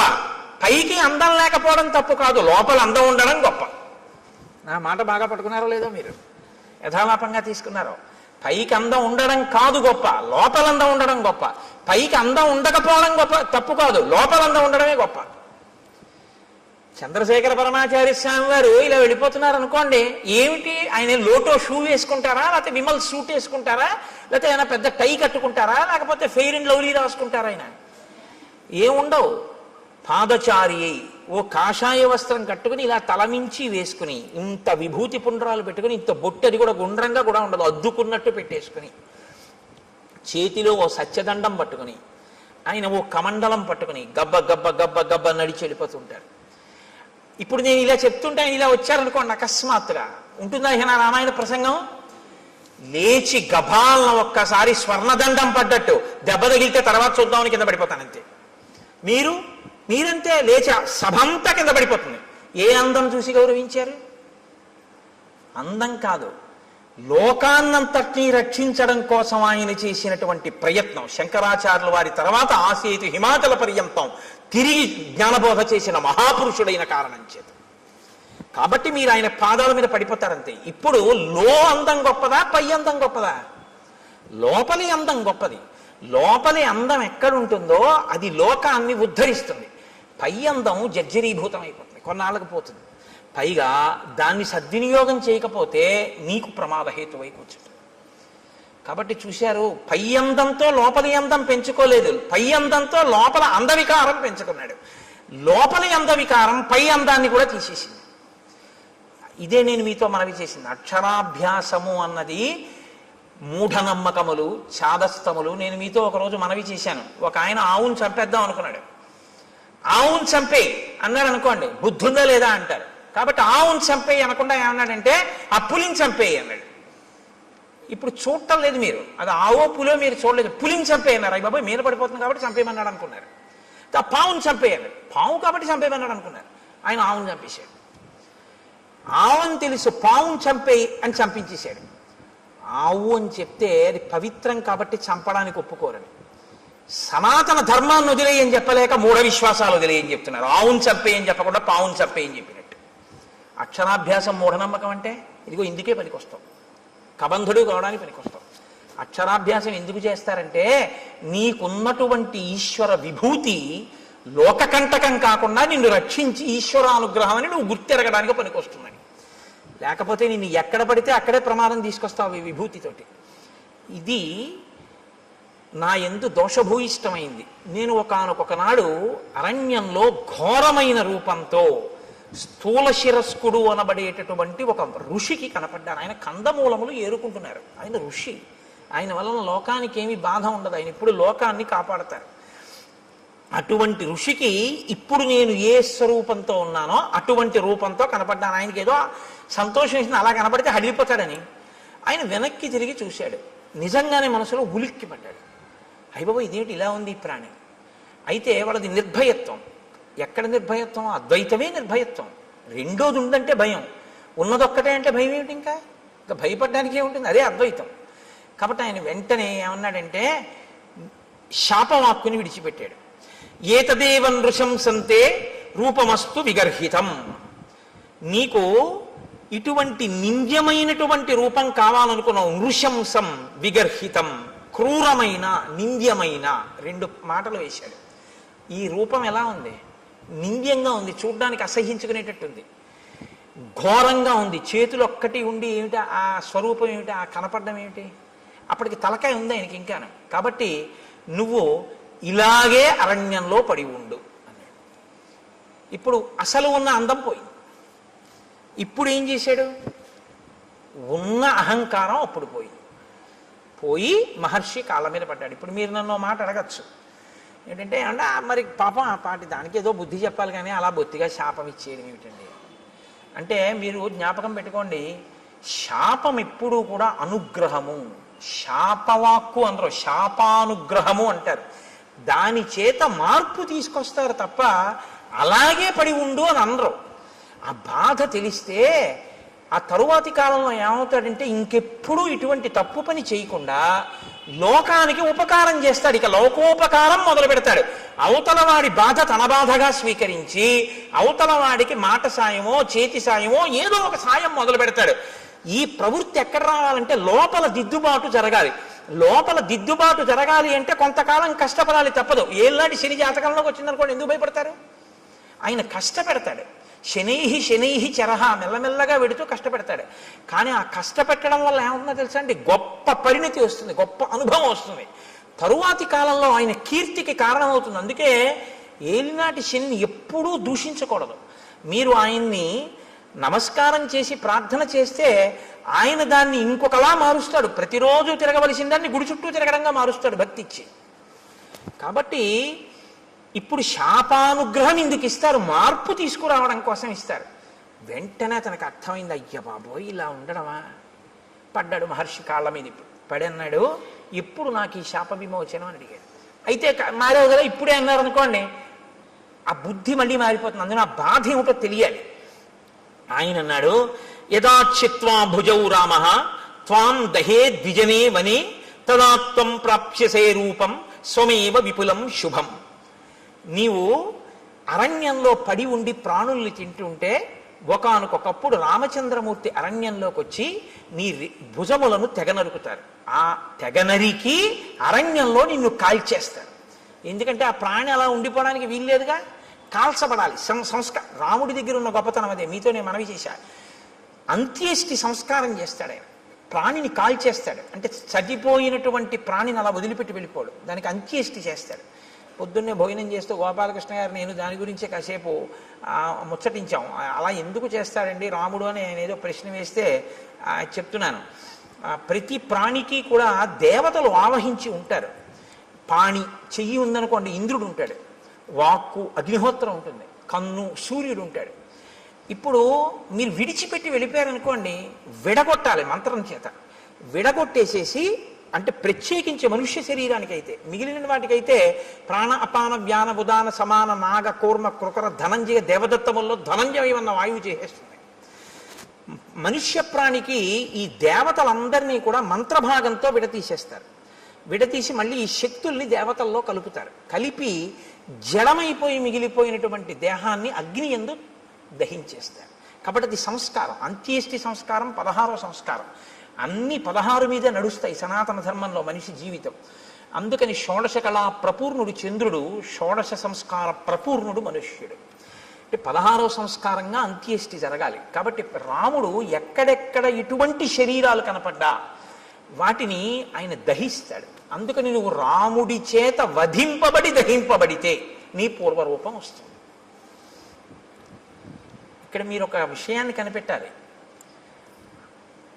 ఎవరికైనా తెలియదేమో కానీ మునులకు మాత్రం తెలిసి రామావతారం వస్తుంది. ఈ దేశంలో త్రికాల వేదులు వాళ్ళు. అందుకే ఈ దేశంలోనే ఒక గొప్ప శాస్త్రం ఉంది, జ్యోతిషము అని. వేద పురుషునికి జ్యోతిషము నేత్రస్థానంలో ఉంటుంది, వేదాంగము అని. అంటే ఇప్పుడు కళ్ళు లేనివాడు ఉన్నాడు అనుకోండి, మీరు గుళ్ళోకి తీసుకొచ్చి విగ్రహం దగ్గరికి తీసుకెళ్ళి ఇదిగో ముట్టుకో, ఇది గణపతి, ఇదిగో ఇలా ముట్టుకో తొండం అన్నారనుకోండి, ఆయన చూసి ఓహో అంటాడు. అదిగో అవే ధ్వజస్తంభకు చిరుగంటలు అన్నారనుకోండి, ఆయన చూడగలరా? అదే శిఖ గోపురం అన్నారనుకోండి, ఆయన చూడలేడు, మీరు గోపురం ఎక్కించలేరు. దూరంగా ఉన్నది చూడడానికి కన్ను పనికి వస్తుంది, కాలంలో వచ్చేదాన్ని లెక్క కట్టడానికి జ్యోతిషం పనికి వస్తుంది. అందుకని వేద పురుషుడికి నేత్రస్థానంలో ఉంటుంది జ్యోతిష శాస్త్రం వేదాంగంగా. కాబట్టి మహర్షులు త్రికాల వేదులు, వాళ్ళకి అన్నీ తెలుసు ఏం జరగబోతోందో. కాబట్టి వాళ్ళు రాబోయే రామావతారాన్ని లెక్కలోకి తీసుకున్నాడు ఆయన. తీసుకుని రామావతారం వచ్చి రాముడు అడవికి వచ్చాక రాముడి చేతిలో నీ చేతులు ఖండింపబడి నీ దేహము దహింపబడితే నీకు మళ్ళీ యథారూపం వస్తుంది. కాబట్టి రామ ఇందుకు నేను సంతోషించాను, నా చేతులు నరికేవాడు వచ్చాడని. ఎవడో నరికాడా? రాముడే నరికాడా? అందుకు అడిగాను. కాబట్టి రామ నేను ఎవరు పూర్వం అంటే శ్రియోమాం మధ్యమం పుత్రం ధనుం నామ్నాచ దానవం ఇంద్రకోపాదిదం రూపం ప్రత్తమేవం రణాజిరే.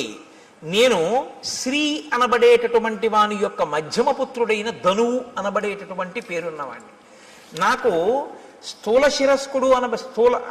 శిరస్కుడు అనబడేటటువంటి ఋషి శపిస్తే నేను అక్కడతో ఊరుకోలేదు. ఆ రూపం వచ్చే లోపల నేను బ్రహ్మగారి గురించి ఘోరమైన తపస్సు చేశాను. బ్రహ్మగారు ప్రత్యక్షమై అన్నాడు, దీర్ఘాయుష్మాన్ భవ అన్నాడు. అని ఆయన వెళ్ళిపోయాడు. వెళ్ళిపోయిన తర్వాత నా అహంకారం ఏమైందో తెలుసా? నేను దీర్ఘాయుష్మంతుడిని, నన్ను ఇంద్రుడు ఏం చేస్తాడు? ఇంద్రుడి మీదకి యుద్ధానికి వెళ్ళాను. వెళ్తే ఇంద్రుడు ఏం చేశాడో తెలుసా? ఆయన ఒక చమత్కారమైనటువంటి మనిషి. ఆయన ఏం చేశాడంటే, ఒక్కసారి నా తలకాయని తన వజ్రాయుధం పెట్టి ఓ దెబ్బ కొట్టి ఈ తలకాయని కడుపులోకి దింపేశాడు. నా 2 కాళ్ళని పొట్టలోకి తోసేశాడు. తోసేస్తే తలకాయ లేదు, కాళ్ళు లేవు, మనిషిని మాత్రం బతికున్నాను. పైగా అన్నాడు తోసేసి, పితామహవచ సత్యం తదస్థితి మమాబ్రవీత్. పితామహుడైన బ్రహ్మగారు నీకు దీర్ఘాయుష్ ఇచ్చాడు, చంపేను పడుండన్నాడు. అప్పుడు నేనన్నాను, అయ్య బాబోయ్, పితామహుడు ఇచ్చాడు వరం బానే ఉంది, అహంకారంతో నేనేదో సాధించాననుకున్నవి ఇలాగే వస్తాయి తిరిగి. కాబట్టి వినయంతో చేసినవి, భక్తితో చేసినవి ఉద్ధరిస్తాయి, కానీ అహంకృతితో చేసినవి పనికొచ్చేవి కావు. చిట్ట చివరికి వచ్చి ఇలాగే కట్టి కుడుపుతాయి. కాబట్టి నేనన్నాను, నాకు పితామహుడు దీర్ఘాయుష్మంతుడు అన్నాడు నిజమే, కడుపుకి ఆకలోటి ధర్మం కదా ప్రాణికి. ఇప్పుడు నాకు తలకాయ లేదుగా, కాబట్టి నోరు లేదుగా, కానీ కడుపు ఉందిగా, తినాలిగా. వెళదామంటే కాళ్ళు లేవుగా, ఏం తిని బతకను అని అడిగాను. అడిగితే ఆయన ఏం చేశాడో తెలుసా? ఏవముక్తస్తు మే శక్రో బాహు యోజనమాయతౌ ప్రాదాదాస్యంచమే కుక్షౌ తీక్షణ దంస్త్రం అకల్పయత్. నాకు పెద్ద పెద్ద కోరలు పెట్టి, నా గుండెల దగ్గర కన్ను పెట్టి, నాకు యోజనమంత పొడుగైన చేతులు ఇచ్చి, నువ్వు బతకవలసింది దీర్ఘాయుష్మంతుడవై బతికుండడానికే తప్ప అంతకన్నా ఎందుకురా నువ్వు బతికుండి నువ్వేం చేయాలి లోకానికి? అని నీ చేతులతో తడువుకు తింటుండు పడుండు అన్నాడు. అంటే దారుణమైన జన్మ ఏదో తెలుసా అండి? తినడానికి బతికే జన్మ కదండి. ఇప్పుడు అంతిమంగా తీర్పు ఎక్కడికి వచ్చింది? ఆయన దీర్ఘాయుష్మంతుడు దేనికి? తింటాడు, బతుకుతాడు. ఎందుకు బతుకుతాడు? తినడానికి బతుకుతాడు, అంతే. ఎక్కడికి వెళ్ళడం, ఏమీ చెయ్యడు. ఈశ్వరుడి గురించి ఏమీ తెలుసుకోక్కర్లేదు, ఓపిక ఉన్నా ఏమీ చేయక్కర్లేదు. ఓపిక ఉన్న రోజుల్లో భోగాలకి, పెద్దవాడైపోయిన తర్వాత ఉన్న ఓపిక ఎక్కడ పోతుందో అని ఈశ్వరుడి దగ్గరికి వెళ్ళడం. మీరు లోకం పోకడ ఎలా ఉంటుందో తెలుసా అండి? ఇప్పుడు ఎందుకండి అంటాడు. ఏమండి రామాయణానికి వెళ్ళొద్దాం ఏంటి అన్నాడు అనుకోండి ఎవడైనా. ఏంటండి ఇప్పటి నుంచి రామాయణం అవన్నీ, మరి ఎప్పుడండి అని మీరు అడిగారు అనుకోండి. రిటైర్ అయిపోయాక. రిటైర్ అయిపోయిన తర్వాత కూడా నువ్వు ఉంటావని ఎవరైనా రాసిచ్చారా నీకు బాండ్ పేపరు? దంతంబుల్ పడనప్పుడే తనువుయందు ఆరూఢియున్నప్పుడే కాంతాసంఘము రోజనప్పుడే జరాక్రాంతంబు కానప్పుడే వింతల్మేన చరించునప్పుడే కురుల్ వెల్వెల్ల కానప్పుడే చింతింపన్వల మీ పదంబుజములను శ్రీకాళహస్తీశ్వర. ఇంకా నువ్వేం చేస్తావు? 60 ఏళ్ళు వచ్చేసి రిటైర్ అయిపోయిన తర్వాత అప్పుడు పూజపీఠ మీదకి వెళ్ళి కూర్చుని ఆ చెమ్యా అంటే నీకు తెలియదు. ఓ గుళ్ళోకి వెళ్ళి మంత్రపుష్పానికి ముందు నీళ్ళు వస్తే తీర్థం కింద గుచ్చేసుకుంటూ ఉంటాడు లోపలికి. ఎందుకంటే మంత్రపుష్పం ముందు చేయగడుక్కోమని వేశారు చేతిలో, ఆయనకి తెలియదు. అప్పుడు మళ్ళీ అర్చక స్వామి అయ్యో అయ్యో తాగేకండి అయ్యాలాగా తీర్థం గారు చేయగడుక్కోండి అంటే అప్పుడు ఆ చేతి నీళ్లు తీసుకెళ్ళి ఆయన పళ్ళల్లోనే కడిగేస్తాడు. అంటే అదో వాష్ బేసిన్ అనుకుంటాడు.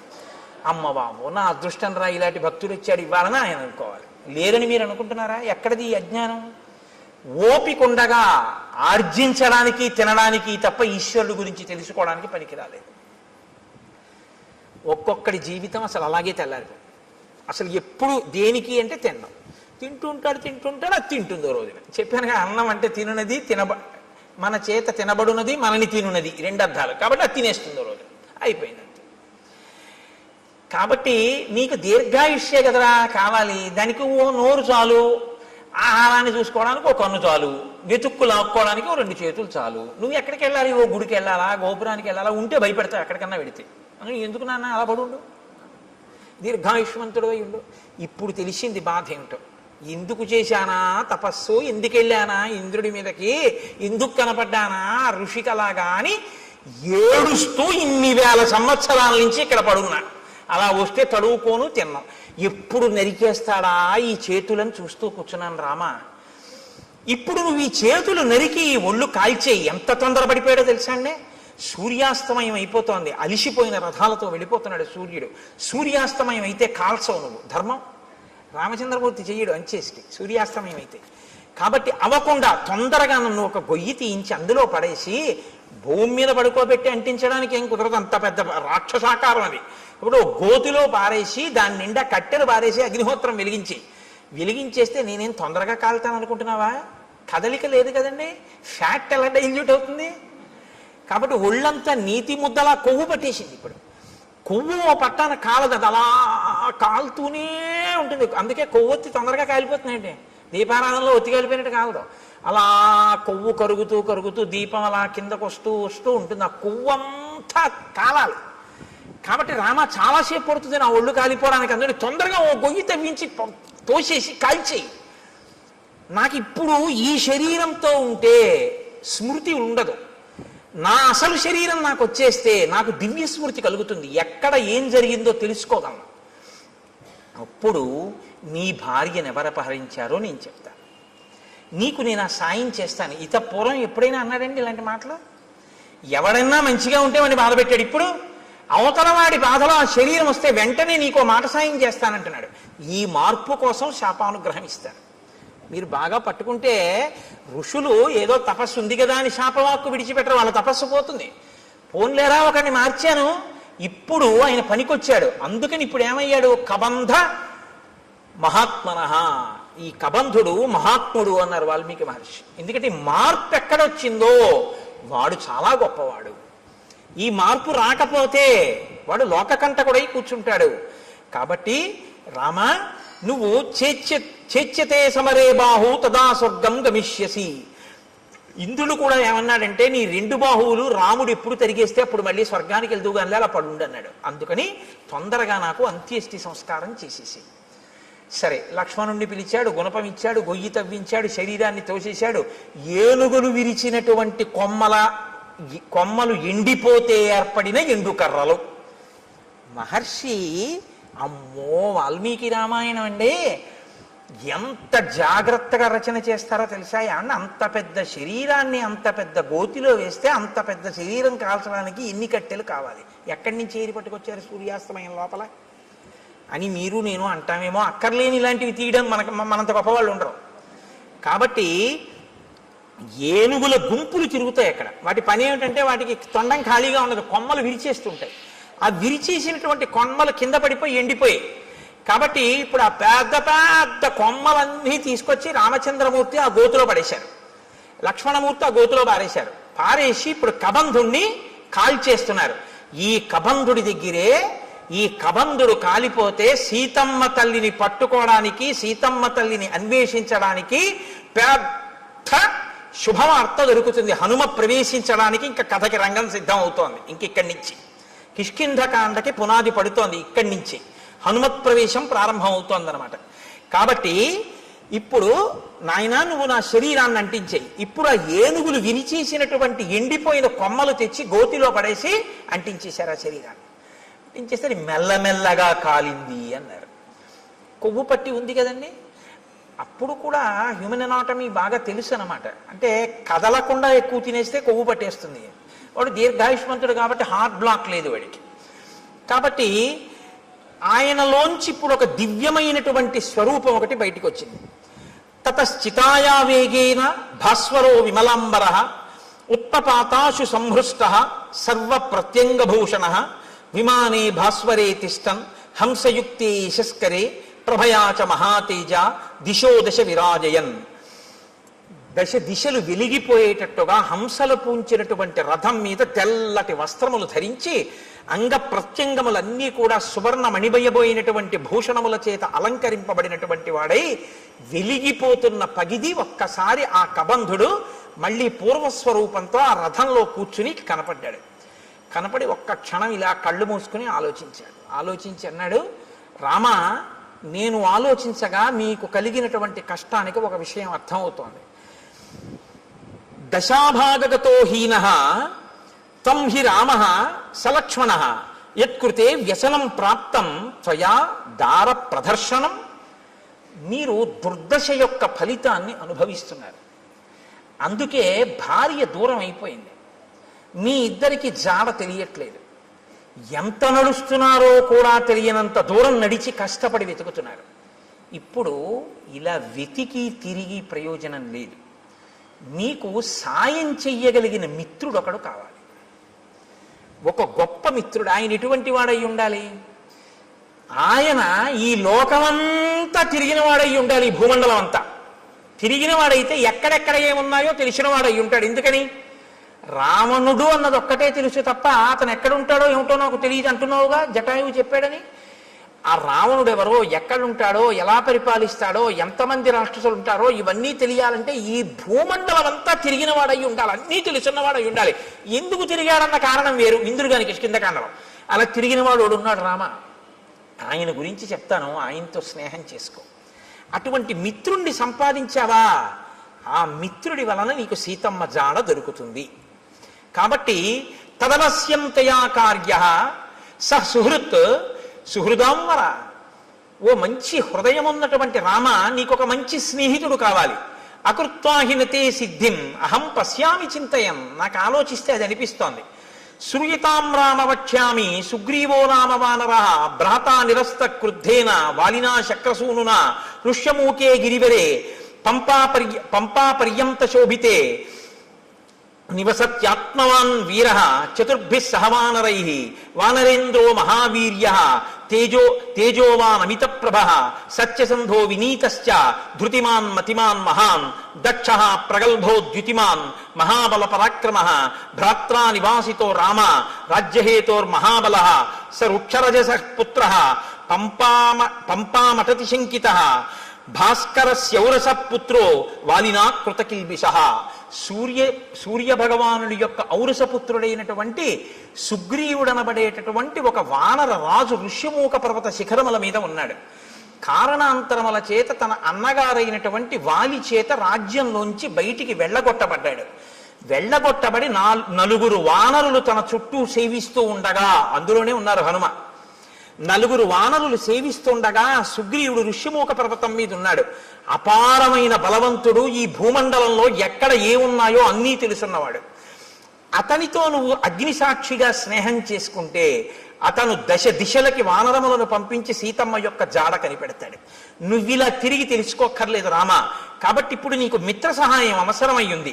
అతను మహాబలపరాక్రమములు కలిగినటువంటి వాడు, గొప్ప వీర్యవంతుడు, వానరేంద్రుడు, తేజస్సున్నవాడు, సత్యసంధుడు, నీతి కలిగినటువంటి వాడు, పట్టుదల ఉన్నటువంటి వాడు, మంచి మతి కలిగినటువంటి వాడు, దక్షత కలిగినటువంటి వాడు, కాంతి కలిగినటువంటి వాడు. అటువంటి వాడితో నువ్వు స్నేహం చేసుకుంటే ఆయన నీ కార్యంలో సాయం చేస్తాడు. కాబట్టి ఆ వృక్షరజస్సు యొక్క కుమారుడైనటువంటి సుగ్రీవుడితో నువ్వు వెంటనే స్నేహం చేసుకోవడానికి ఋష్యమూక పర్వతానికి బయలుదేరు. ఆ ఋష్యమూక పర్వతం ఎక్కడుంది అంటావేమో, నీకు దారి చెప్తాను చూడు. రామాయణం ఎంత ఆప్యాయంగా ఉంటుందో తెలుసా అండి. హైదరాబాదు ఎప్పుడు ఆయన వెళ్ళలేదు. ఆయన కొడుకుని మొదటిసారి పంపిస్తున్నాడు ఉద్యోగానికి. హైదరాబాదు వెడుతున్నటువంటి కొడుకుని కంగారుగా తీసుకొచ్చి రైలు ఎక్కించడంలో ఆయనకి కట్టిన మినపరొట్టె తేవడం మర్చిపోయాడు తండ్రి. ఎప్పుడూ హైదరాబాదు వెళ్ళే అలవాటు ఉన్నటువంటి మేనమామ గారు వచ్చాడు స్టేషన్కి. ఇప్పుడు తండ్రి అంటాడు, రే నాన్న రొట్టె తేవడం మర్చిపోయాను, ఎలా తింటావు, ఎలాగా, ఎప్పటికెడుతుందో, ఎప్పటికి దిగుతావో, అక్కడ ఏముంటుందో ఏముండదో, నాన్న నా ప్రాణాలు నీ మీదే ఉంటాయి ఇస్మా, వెళ్ళాక ఉత్తరం రాయి అంటాడు. మేనమామ గారు అంటాడు, రే నీకేం భయం లేదు, ఇప్పుడు ట్రైన్ బయలుదేరుతుందా, బయలుదేరగానే మొదటి స్టేషను అనపర్తి, రెండో స్టేషను ద్వారపూడి, మూడో స్టేషను రాజమండ్రి వెళ్ళేటప్పటికి 8 అవుతుంది. 8 గంటలకి నువ్వు రాజమండ్రి రైల్వే స్టేషన్లో కిందకి దిగితే అక్కడ 10 నిమిషాలు ఆగుతుంది. దిగి నువ్వు చూస్తే అక్కడే మంచి అరటిపళ్ళు, చాలా చక్కటి రొట్టెలు అన్నీ అమ్ముతూ ఉంటారు. కాబట్టి నువ్వు అక్కడ నీకు కావలసిన 2 ఇడ్లీ 2 అరటిపళ్ళు అవి కొనుక్కొని చక్కగా అవి తినేసి మళ్ళీ రైలు ఎక్కి కూర్చుంటే 10 నిమిషాల కన్నా ఆగదు, గబగబా కొనేసుకో. రైల్లో కూర్చుని తినేసి మంచినీళ్ళు తాగేసి వాటర్ బాటిల్ మర్చిపోకు, ఎక్కిళ్ళు వస్తాయి. వాటర్ బాటిల్ కొనుక్కుంటే ఎక్కి పడుకున్నావు అంటే హాయిగా తెల్లవారేటప్పటికి 6 హైదరాబాద్ వెళ్ళిపోతాం అంటారు. తెలుసున్నవాడు చెప్పేటప్పుడు రాజమండ్రి వస్తుంది, ద్వారపూడి వస్తుందని చెప్పడు. ఎక్కడ ఏం తినాలో, ఏం తాగాలో, ఎలా పడుకోవాలో, ఎలా వెళ్ళాలో ఎందుకు చెప్తాడంటే ఆత్మీయత అందులో కలిసిపోయి ఉంది. కలిసిపోయి ఉండడంలో అలా చెప్తాడు. కాబట్టి ఇప్పుడు చూడండి, నిజంగా మాట్లాడడంలో వాల్మీకి మహర్షి మాట్లాడించడంలో అందం చూడండి, ఇందుకుని మహాత్ముడయ్యాడు. ఇప్పుడు రాముడి మీద ఎంత ప్రేమతో మాట్లాడుతున్నాడంటే ఋషభోగానికి వెళ్ళి నీ పని అవుతుందని ఏదో చేతకాని వాడికి చెప్పినట్టు చెప్పట్లేదు. ఉపకారం చేయడంలో అంత శ్రద్ధతో చేస్తున్నాడు. మహానుభావుడి వల్ల నేను మళ్ళీ పునర్జన్మ పొందానని సంతోషిస్తున్నాడు. నాయన రామ, నువ్వు లక్ష్మణ సహితుడవై పశ్చిమ దిశగా ఇదే మార్గంలో వెడితే బోలెడన్ని చెట్లు కనపడతాయి. నేరేడు, మోరటి, పనస, జువ్వి, మర్రి, తుమ్మిక, రావి, కొండగోగు, మామిడి, చండ్ర, పొన్న, ఎర్రగోరుంట, కానుగ, నల్లవి, అశోక వృక్షాలు, కడిమి చెట్లు, గన్నేరు చెట్లు, నల్లజీడి చెట్లు, అశోక వృక్షాలు, ఎర్రచందన చెట్లు, దేవదారు వృక్షాలు అన్నీ కనపడతాయి. ఎందుకు ఇవన్నీ? ఆప్యాయత కలిగిన మేనమామ చెప్పినట్టు చెప్పడం. వీటికి మంచి మంచి పళ్ళు ఉంటాయి.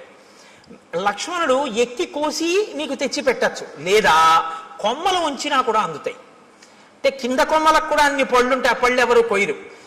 ఎంత వివరంగా మాట్లాడతాడో చూడండి. అక్కడే ఉంటుంది క్యాంటీన్. ఒకవేళ క్యాంటీన్ ఏ కారణం చేతనైనా మూసేసి ఉంటే నువ్వు కంగారు పడకవు, ఇటువైపు కట్టేస్తారు. కానీ అదే టైంలో టిఫిన్ ఎక్కువ తినేవాళ్ళు అవతల ప్లాట్ఫామ్ మీదకి వస్తారు, ఇటు చెక్కలతో క్లోజ్ చేసి అటువైపు అమ్ముతుంటాడు, అటువైపు వెళ్ళు అని చెప్తాడు. చూసారా మా మేనమామ అలా చెప్తాడు చెప్పేటప్పుడు. మీరు ఆ శ్లోకాలలో అవతలాడి ఆప్యాయత చూడాలి ఆ చెప్పడంలో. ఎంత గొప్ప రచనండి మహర్షిది. కాబట్టి లక్ష్మణుడు కొమ్మలు ఉంచి పళ్ళు కొయ్యొచ్చు, తేనె పట్ల నుంచి తేనె కారుతుంటుంది. రామ అవి మీరు తినచ్చు. అది దాటి మీరు వెడితే అక్కడ మీకు ఒక చిక్కటి వనం కనపడుతుంది. అంటే చిక్కటి వనం, చక్కటి వనం, బాగా చెట్లు దగ్గరగా ఉంటాయి. అవన్నీ పూలతో పళ్ళతో నిండిపోయి ఉంటాయి. సర్వకామ ఫలాహ వృక్షాః పాదపాస్తు మధుశ్రమాః సర్వే చ ఋతవస్తత్ర వనే చైత్రరథే యథ. చైత్రరథం అంటే ఎప్పుడు అన్ని ఋతువులు ఉంటేదాన్ని చైత్రరథం అంటారు. అన్ని ఋతువులు ఉన్నట్టే అక్కడ ఎప్పుడు పళ్ళతో, తేనె పట్లతో, పువ్వులతో ఆ చెట్లన్నీ శోభాయమానంగా ఉంటాయి. అక్కడ చక్కగా మీరు తేనె తాగచ్చు, పళ్ళు తినచ్చు. అది దాటి వెళ్ళిన తరువాత మీరు పంపా సరోవర తీరానికి వెడతారు. రామ పంపా సరోవర తీరంలో ఒడ్డున ఎక్కడా కూడా అసలు గులకరాళ్ళు ఉండవు. సాధారణంగా నది ఒడ్డున అన్ని చోట్ల గులకరాళ్ళు ఉంటాయి. గులకరాళ్ళు ఉంటే ఏమిటి అని మీరు అడగచ్చు. రాముడు పాదుకలు లేకుండా నడుస్తున్నాడు, గులకరాళ్ళు ఉంటే గుచ్చుకుంటాయి కాళ్ళలో. కాబట్టి రామ పంపానది తీరంలో గులకరాళ్ళు ఉండవు. అంటే ఆయన కాళ్ళకి గుచ్చుకునేవి లేవు. ఎంత ప్రేమో చూడండి ఆ చెప్పడంలో. పంపానది తీరంలో గులకరాళ్ళు ఉండవు. ఆ నీళ్లు చల్లగా ఆ అందులో పుట్టినటువంటి పద్మముల యొక్క కింజిల్కముల నుండి రాలినటువంటి పుప్పుడితో సుగంధభరితములై తీయగా చల్లగా ఉంటాయి. ఎప్పుడు స్నానం చేద్దామా, ఎప్పుడు తాగుదామా అనిపిస్తుంది. రామ అక్కడ నాచు ఉండదు. కాబట్టి నువ్వు జాగ్రత్తగా పంచె పైకి తీసి కాలు జారుతుందేమో అని చూసుకుని వెయ్యక్కర్లేదు. ఆ కింద ఉన్నటువంటి ఇసుక నీకు కనపడుతుంది. ఆ నీరు వెండి పళ్ళెంలా ఉంటుంది, అంత స్వచ్ఛంగా ఉంటుంది. మహానందిలో ఉంటుంది సరోవరం, అలా ఉంటాయి నీళ్లు. రామ నీకు ఇంకొక విషయం చెప్తున్నాను. అక్కడ అనేకమైన పక్షులు ఆ ఒడ్డును తిరుగుతుంటాయి. వాటికి ఏం భయం ఉండదు. అవి చాలా స్వేచ్ఛగా తిరుగుతుంటాయి. అవి ఎంత రుచిగా ఉంటాయో తెలుసా రామ? ఘృతపిండోపమాన్ స్థూలాంతాన్ ద్విజాన్ భక్షయిష్యథ రోహితాన్ వక్రతుండాశ్చ నడమీనాంశ్చ రాఘవ. రామ పెద్ద పెద్ద చేపలు, ముళ్ళున్నవి, రెక్కలున్నవి ఆ నదిలో తిరుగుతుంటాయి పంపా సరోవరంలో. నీతి ముద్ద ఎలా ఉంటుందో అంత కమ్మగా ఉంటాయి అక్కడ ఉన్న పక్షులు. మాంసాహారం ఉన్న వాళ్ళు ఎవరైనా ఉంటే నోరూరే ప్రయత్నంలో ఉండకండి. కాబట్టి అంత కమ్మటి రుచి కలిగినటువంటి పక్షులు ఉంటాయి. కాబట్టి పాంసాయాం ఇషుభి మచ్చాన్ తత్ర రామ వరాన్ హతాన్ నిస్త్వక్ పక్షాన్ అయస్తప్తాన్ అకృషా నీకకంటకాన్. ఎంత వివరంగా చెప్తాడంటే ఆ నదిలో కొన్ని పక్షులు ఆ నదిలో తిరుగుతుంటాయి. గండు మీనులు, సొర్ర మీనులు, రొయ్యలు, చేపలు అన్ని ఆడుకుంటూ ఉంటాయి. లక్ష్మణుడు బాణంతో గుచ్చి వాటిని పైకి తీస్తాడు. తీసి అగ్నిహోత్రం మీద ఆ బాణంతో ఇలా తిప్పితే ఎర్రగా కాల్తాయి. నువ్వు అక్కడ ఒడ్డున కూర్చోరామా, కూర్చుంటే ఒక్కొక్క చేపని కాల్చి పట్టుకొస్తాడు. ఆ పక్షిని కొట్టి కాల్చి పచనం చేసి ఆ నీతి ముద్దలా ఉన్న పక్షి మాంసం తీసుకొచ్చి పెడతాడు. చక్కగా నువ్వు ఆ ఒడ్డున కూర్చొని కమ్మగా తిన్న తర్వాత దాహం వేస్తుంది. ఎందుకంటే నీతి ముద్దలా కదా ఉంటాయి. దాహం వేస్తే లక్ష్మణుడు ఏం చేస్తాడో తెలుసా? భృశం తే ఖాలతో మచ్చాన్ పంపాయాహ పుష్ప సంచయే పద్మగంధి శివం వారి సుఖశీత మనామయం ఉధృత్య సతతాక్లిష్టం రౌప్య స్ఫాటిక సన్నిభం అసౌ పుష్కరవర్ణేన లక్ష్మణ పాయిష్యతి. తామరాకులు ఉంటాయి రామ, ఆ తామరాకులు దొప్పగా చేసి పంపా సరోవరంలోకి ఎడతాడు లక్ష్మణుడు. ఆ నీళ్ళు ఎలా ఉంటాయో తెలుసా? వెండి రేకు బోర్లించినట్టు ఉంటాయి, తెల్లగా. అడుగునున్నటువంటి ఇసుక కనపడుతుంటుంది. దాంట్లో బోలెడన్ని పద్మాలు ఉంటాయి. పద్మాలకి కింజిల్కాలు ఉంటాయి. వాటిలోంచి ఆ పుప్పుడంతా నీటి మీద పడుతుంది. అందుకని మంచి ఏదో అన్ని రకాల పదార్థాలతోటి శివాభిషేకం చేస్తే వచ్చిన తీర్థం అన్ని రుచులు కలిసి మంచి సుగంధ ద్రవ్యాలతో సువాసనతో ఎలా ఉంటుందో అలా ఉంటాయి ఆ నీళ్లు. ఆ నీళ్లు తామరాకు దొప్పతో తెచ్చి నీకు ఇస్తాడు. నువ్వు చక్కగా ఏం చేస్తావంటే తామరాకు దొప్పతో చల్లటి నీళ్లు తాగు. సాయంకాలం వేళలో నువ్వు ఆ పంపా సరోవర ప్రాంతంలో తిరుగుతుంటే జింకలు, లేళ్లు తిరుగుతుంటాయి. చెట్లన్నీ పువ్వులు ఇట్టుకున్నాయా అన్నట్టుగా పువ్వులతో శోభిస్తుంటాయి. నీకు సీతమ్మ కనపడలేదు అన్న బెంగ నీకు తీరుతుంది. రామ, అక్కడ పుష్పమాలలు కొన్ని పడి ఉంటాయి. ఆ పుష్పమాలలు ఎన్ని సంవత్సరములైన వాడవు. ఎందుకో తెలుసా? నతాని కశ్చిన్ మాల్యాని తత్రారోపయితా నరః నచ వై మ్లానతాంయాంతి నచ శీర్యంతి రాఘవ. మతంగ మహర్షి యొక్క శిష్యులు గురువుగారికి సేవ చేయడం కోసమని అక్కడికి వచ్చి దర్భలవి సేకరిస్తున్నప్పుడు వాళ్ళ శరీరానికి కలిగినటువంటి శ్రమ వలన పుట్టినటువంటి స్వేద బిందువులు నేల మీద పడి పువ్వులై దండలయ్యాయి. ఆ దండలు ఎవరూ తీసి ధరించరు. వాళ్ళ ఆ శిష్యుల యొక్క చెమట పువ్వులైంది కాబట్టి ఆ పువ్వులు సూర్యరశ్మికి వాడవు, గాలికి ఒడిలిపోవు. అవి ఎన్ని సంవత్సరములైనా అలాగే ఉంటుంటాయి. ఆ మాలలు ఎవరు ధరించరు. నువ్వు అక్కడ మతంగ మహర్షి యొక్క ఆశ్రమం కనపడుతుంది. చాలా లోపలికి వెళ్ళడం చాలా కష్టం. గొన్నేనుగులు దాని చుట్టూ తిరుగుతూ ఉంటాయి. రామ, అక్కడే శబరి ఉంది ఇప్పుడు ఆ ఆశ్రమంలో. తేషాం గతానాం ఆద్యాపి దృశ్యతే పరిచారిణి శ్రమణీ శబరీనామ కాకుత్స చిరంజీవిని త్వాంతు ధర్మే స్థితా నిత్యం సర్వభూత నమస్కృతం దృష్ట్వా దేవోపమం రామ స్వర్గలోకం గమిష్యతి. నువ్వొక్కసారి ఆ ఆశ్రమంలోకి వెళ్ళి శబరిని చూస్తే శబరి నిన్ను చూసిన తరువాత స్వర్గలోకానికి వెళ్ళిపోతుంది. నీకోసమే ఎదురు చూస్తోంది. రామ, అక్కడ నుంచి కొంచెం ముందుకు వెడితే ఎప్పుడు ఏనుగులు తిరుగుతూ ఉంటాయి. ఆ ఏనుగులు తిరుగుతున్నటువంటి ప్రాంతానికి లోపలే మతంగ మహర్షి చేత నిర్మింపబడిన మతంగవనము అని ప్రసిద్ధికెక్కినటువంటి ఆశ్రమం ఉంది. అక్కడే పంపా సరోవరానికి తూర్పున ఋష్యమూకము అనేటటువంటి ఒక పెద్ద పర్వతం ఉంది. ఆ పర్వతం యొక్క గొప్పతనం ఏమిటో తెలుసా రామ? ఋష్యమూకస్య పంపాయా పురస్తాత్ పుష్పిత ద్రుమః సుదుఃఖారోహణో నామ శిశునాగాభిరక్షిత ఉదారో బ్రహ్మణా చైవ పూర్వకాలే వినిర్మిత శయాన పురుషో రామ తస్య శైలస్య మూర్ధని యత్ స్వప్నే లభతే విత్తం తత్ ప్రబుద్ధో దిగచ్చతి నత్వేనం విషమాచారః పాపకర్మాధిరోహతి యస్తుతం విషమాచారః పాపకర్మాధిరోహతి తత్రైవ ప్రహరంత్యేనం సుప్త ఆదాయ రాక్షసాః తత్రాపి శిశునాగానాం ఆక్రంధ శ్రూయతే మహాన్ క్రీడతాం రామ పంపాయాం మతంగారణ్యవాసినాం. ఆ ఋష్యమూక పర్వత శిఖరములున్నాయే, ఆ శిఖరము పైకి ఎక్కడం చాలా చాలా కష్టం రామ. అందుకే ఆ శిఖరానికి పేరు ఏమని పిలుస్తారో తెలుసా? దాన్ని సుదుఃఖారోహణ శిఖరము అని పిలుస్తారు. ఎక్కడం చాలా కష్టం కాబట్టి ఆ శిఖరం మీదకి ఎవరూ ఎక్కలేరు. దాని చుట్టూ ఎప్పుడు గొన్నేనుగులు తిరుగుతుంటాయి, శిశునాగములు. కాబట్టి ఆ గొన్నేనుగులు గుంపులు గుంపులుగా తిరుగుతుంటాయి. పంపా సరోవరంలో నీళ్లు తాడి ఆడుకుంటుంటాయి.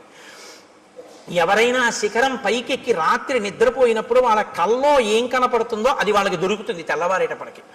పాపాచారం కలిగిన వాళ్ళు ఋష్యమూక పర్వతం మీదకి ఎక్కి ఉండలేరు. ఒకవేళ ఉన్నా వాళ్ళకి నిద్ర పట్టగానే రాక్షసులు వచ్చి చంపేస్తారు. కాబట్టి ఏమర్థం అవుతోంది? ఋష్యమూక పర్వతం మీద ఉన్న సుగ్రీవుడు నలుగురు వానరులు పాపాచారము కలిగిన వారు కారు. వారు పాపాచారులు అని వాలి తరిమేశాడు తప్ప వాళ్ళు నిజమునకు పాపాచారులు కారు. అటువంటి వారైతే రామా నిన్ను వాళ్ళతో సంధి చేసుకోమని చెప్పను. ఇది దాని అర్థం. కాబట్టి యత్ స్వప్నే లభతే విత్తం తత్వబుద్ధోధిగచ్చతి. రాత్రి కల్లో ఏం కనపడిందో అది తెల్లవారేటప్పటికీ ఆ కొండ మీద దొరుకుతుంది. కాబట్టి రామ ఆ పర్వత శిఖరం మీదకి వెడితే అక్కడ ఒక గొప్ప గుహ ఒకటి ఉంది.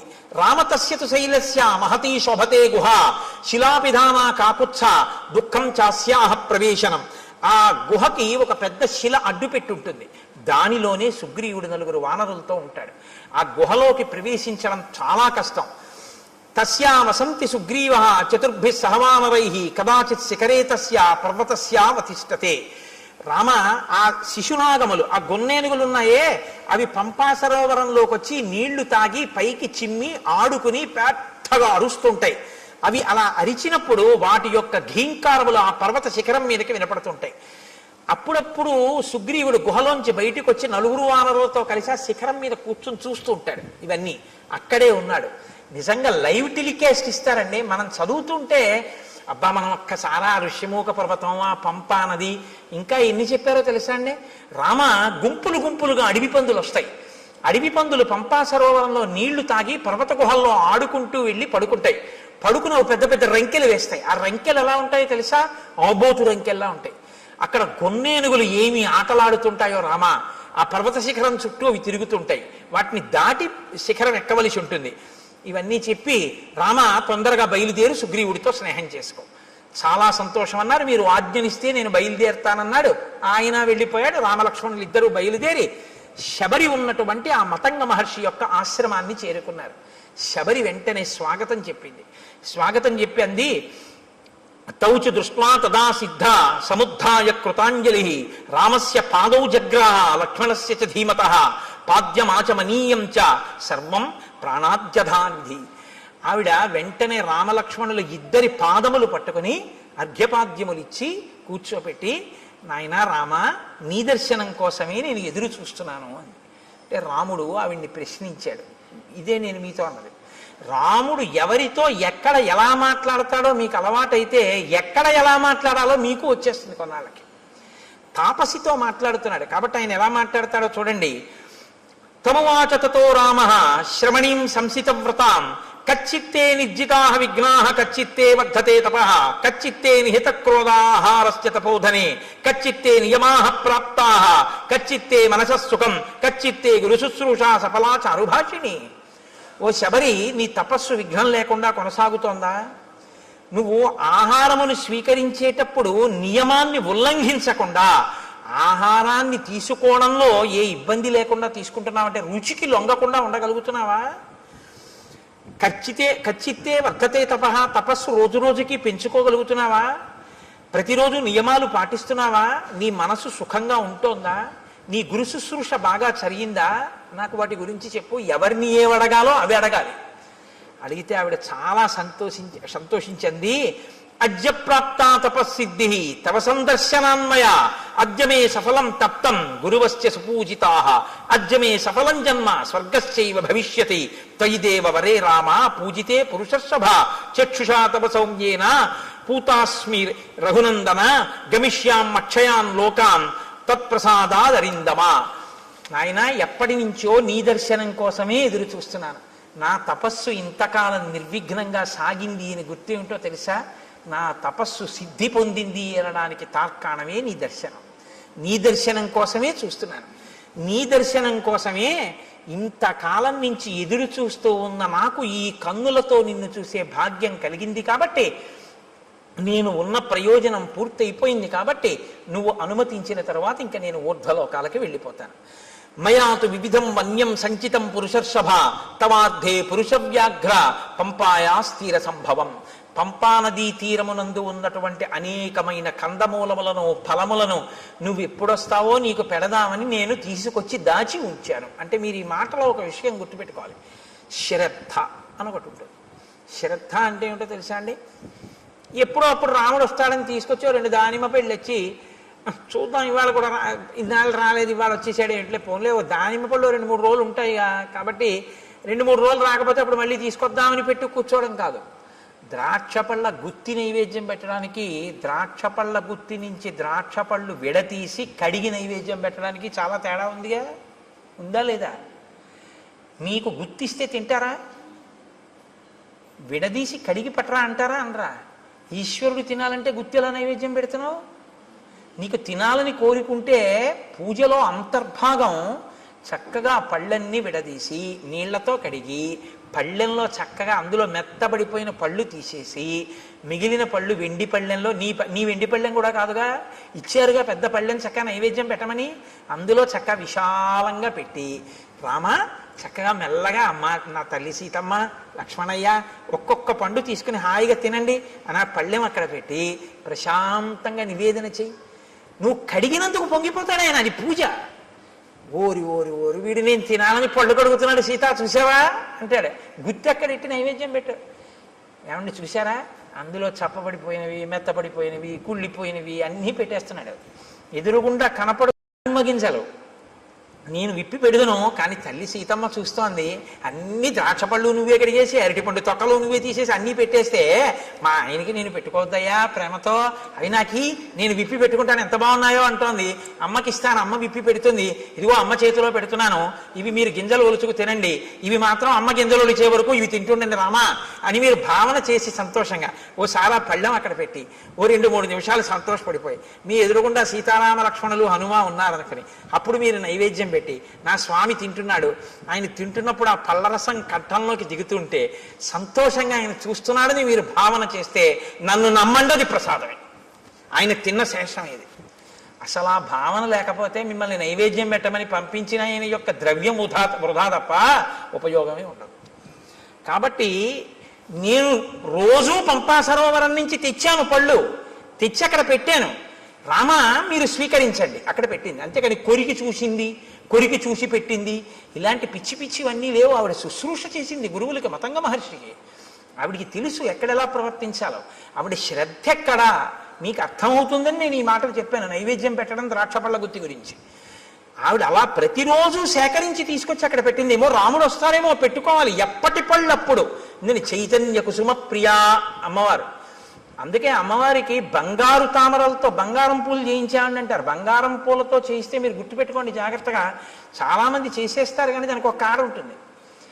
రెండో రోజు ఎవరో ఏం చేస్తాడు, ఇలా తీస్తాడు ఆ పూలు, అది గీసుకుని అమ్మవారి పాదానికి ఎర్రగా ఉన్న నా తల్లి పాదం మీద గీత పడి చిన్ని నెత్తుటి చుక్క పైకి చిందింది అనుకోండి, మీరు 1,000,000 జన్మలెత్తినా మీ పాపం పోదు. ఎవడు చేయమన్నాడు ఆ పూలు?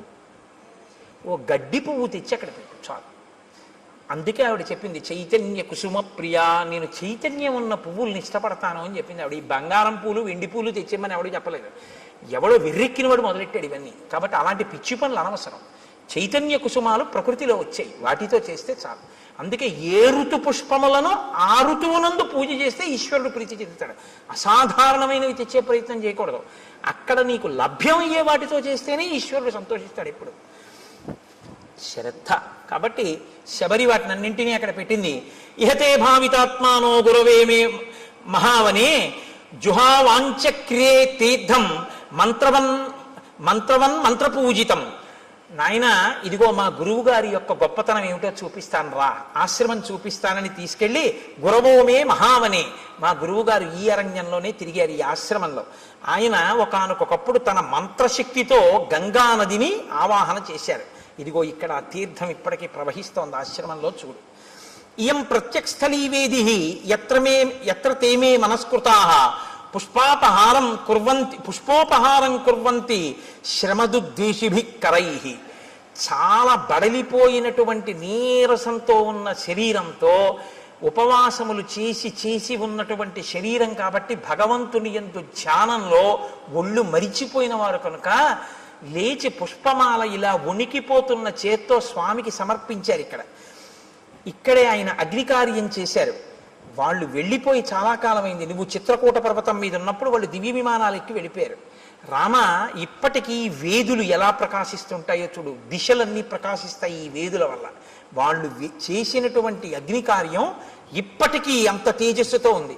తేషాం తప ప్రభావేన పశ్యాద్యాపి రఘుత్వః ద్యోతయంతి దిశ సర్వాః శ్రియా వేద్యోతుల ప్రభా అశక్నువద్భిస్తైర్గంతుం ఉపవాస శ్రమాలసైః చింతితేభ్యగతాన్ పశ్య సహితాన్ సప్తసాగరాన్. చింతితేభ్యాగతాన్ పశ్య, ఎంత గొప్ప మాట అండి. ఆయనట అక్కడ కూర్చుని తపస్సు చేసి చేసి చేసి చేసి హోమం చేసి చేసి చేసి చేసి సాయంకాలం సంధ్యావందనం వేళవుతోంది, లేచి వెళ్ళాలి అనుకున్నారట. కానీ అశక్నువద్భిస్తైర్గంతుం, లేచి వెళ్ళడానికి ఓపిక లేదు, ఇంకా నీరసంగా ఉంది శరీరం.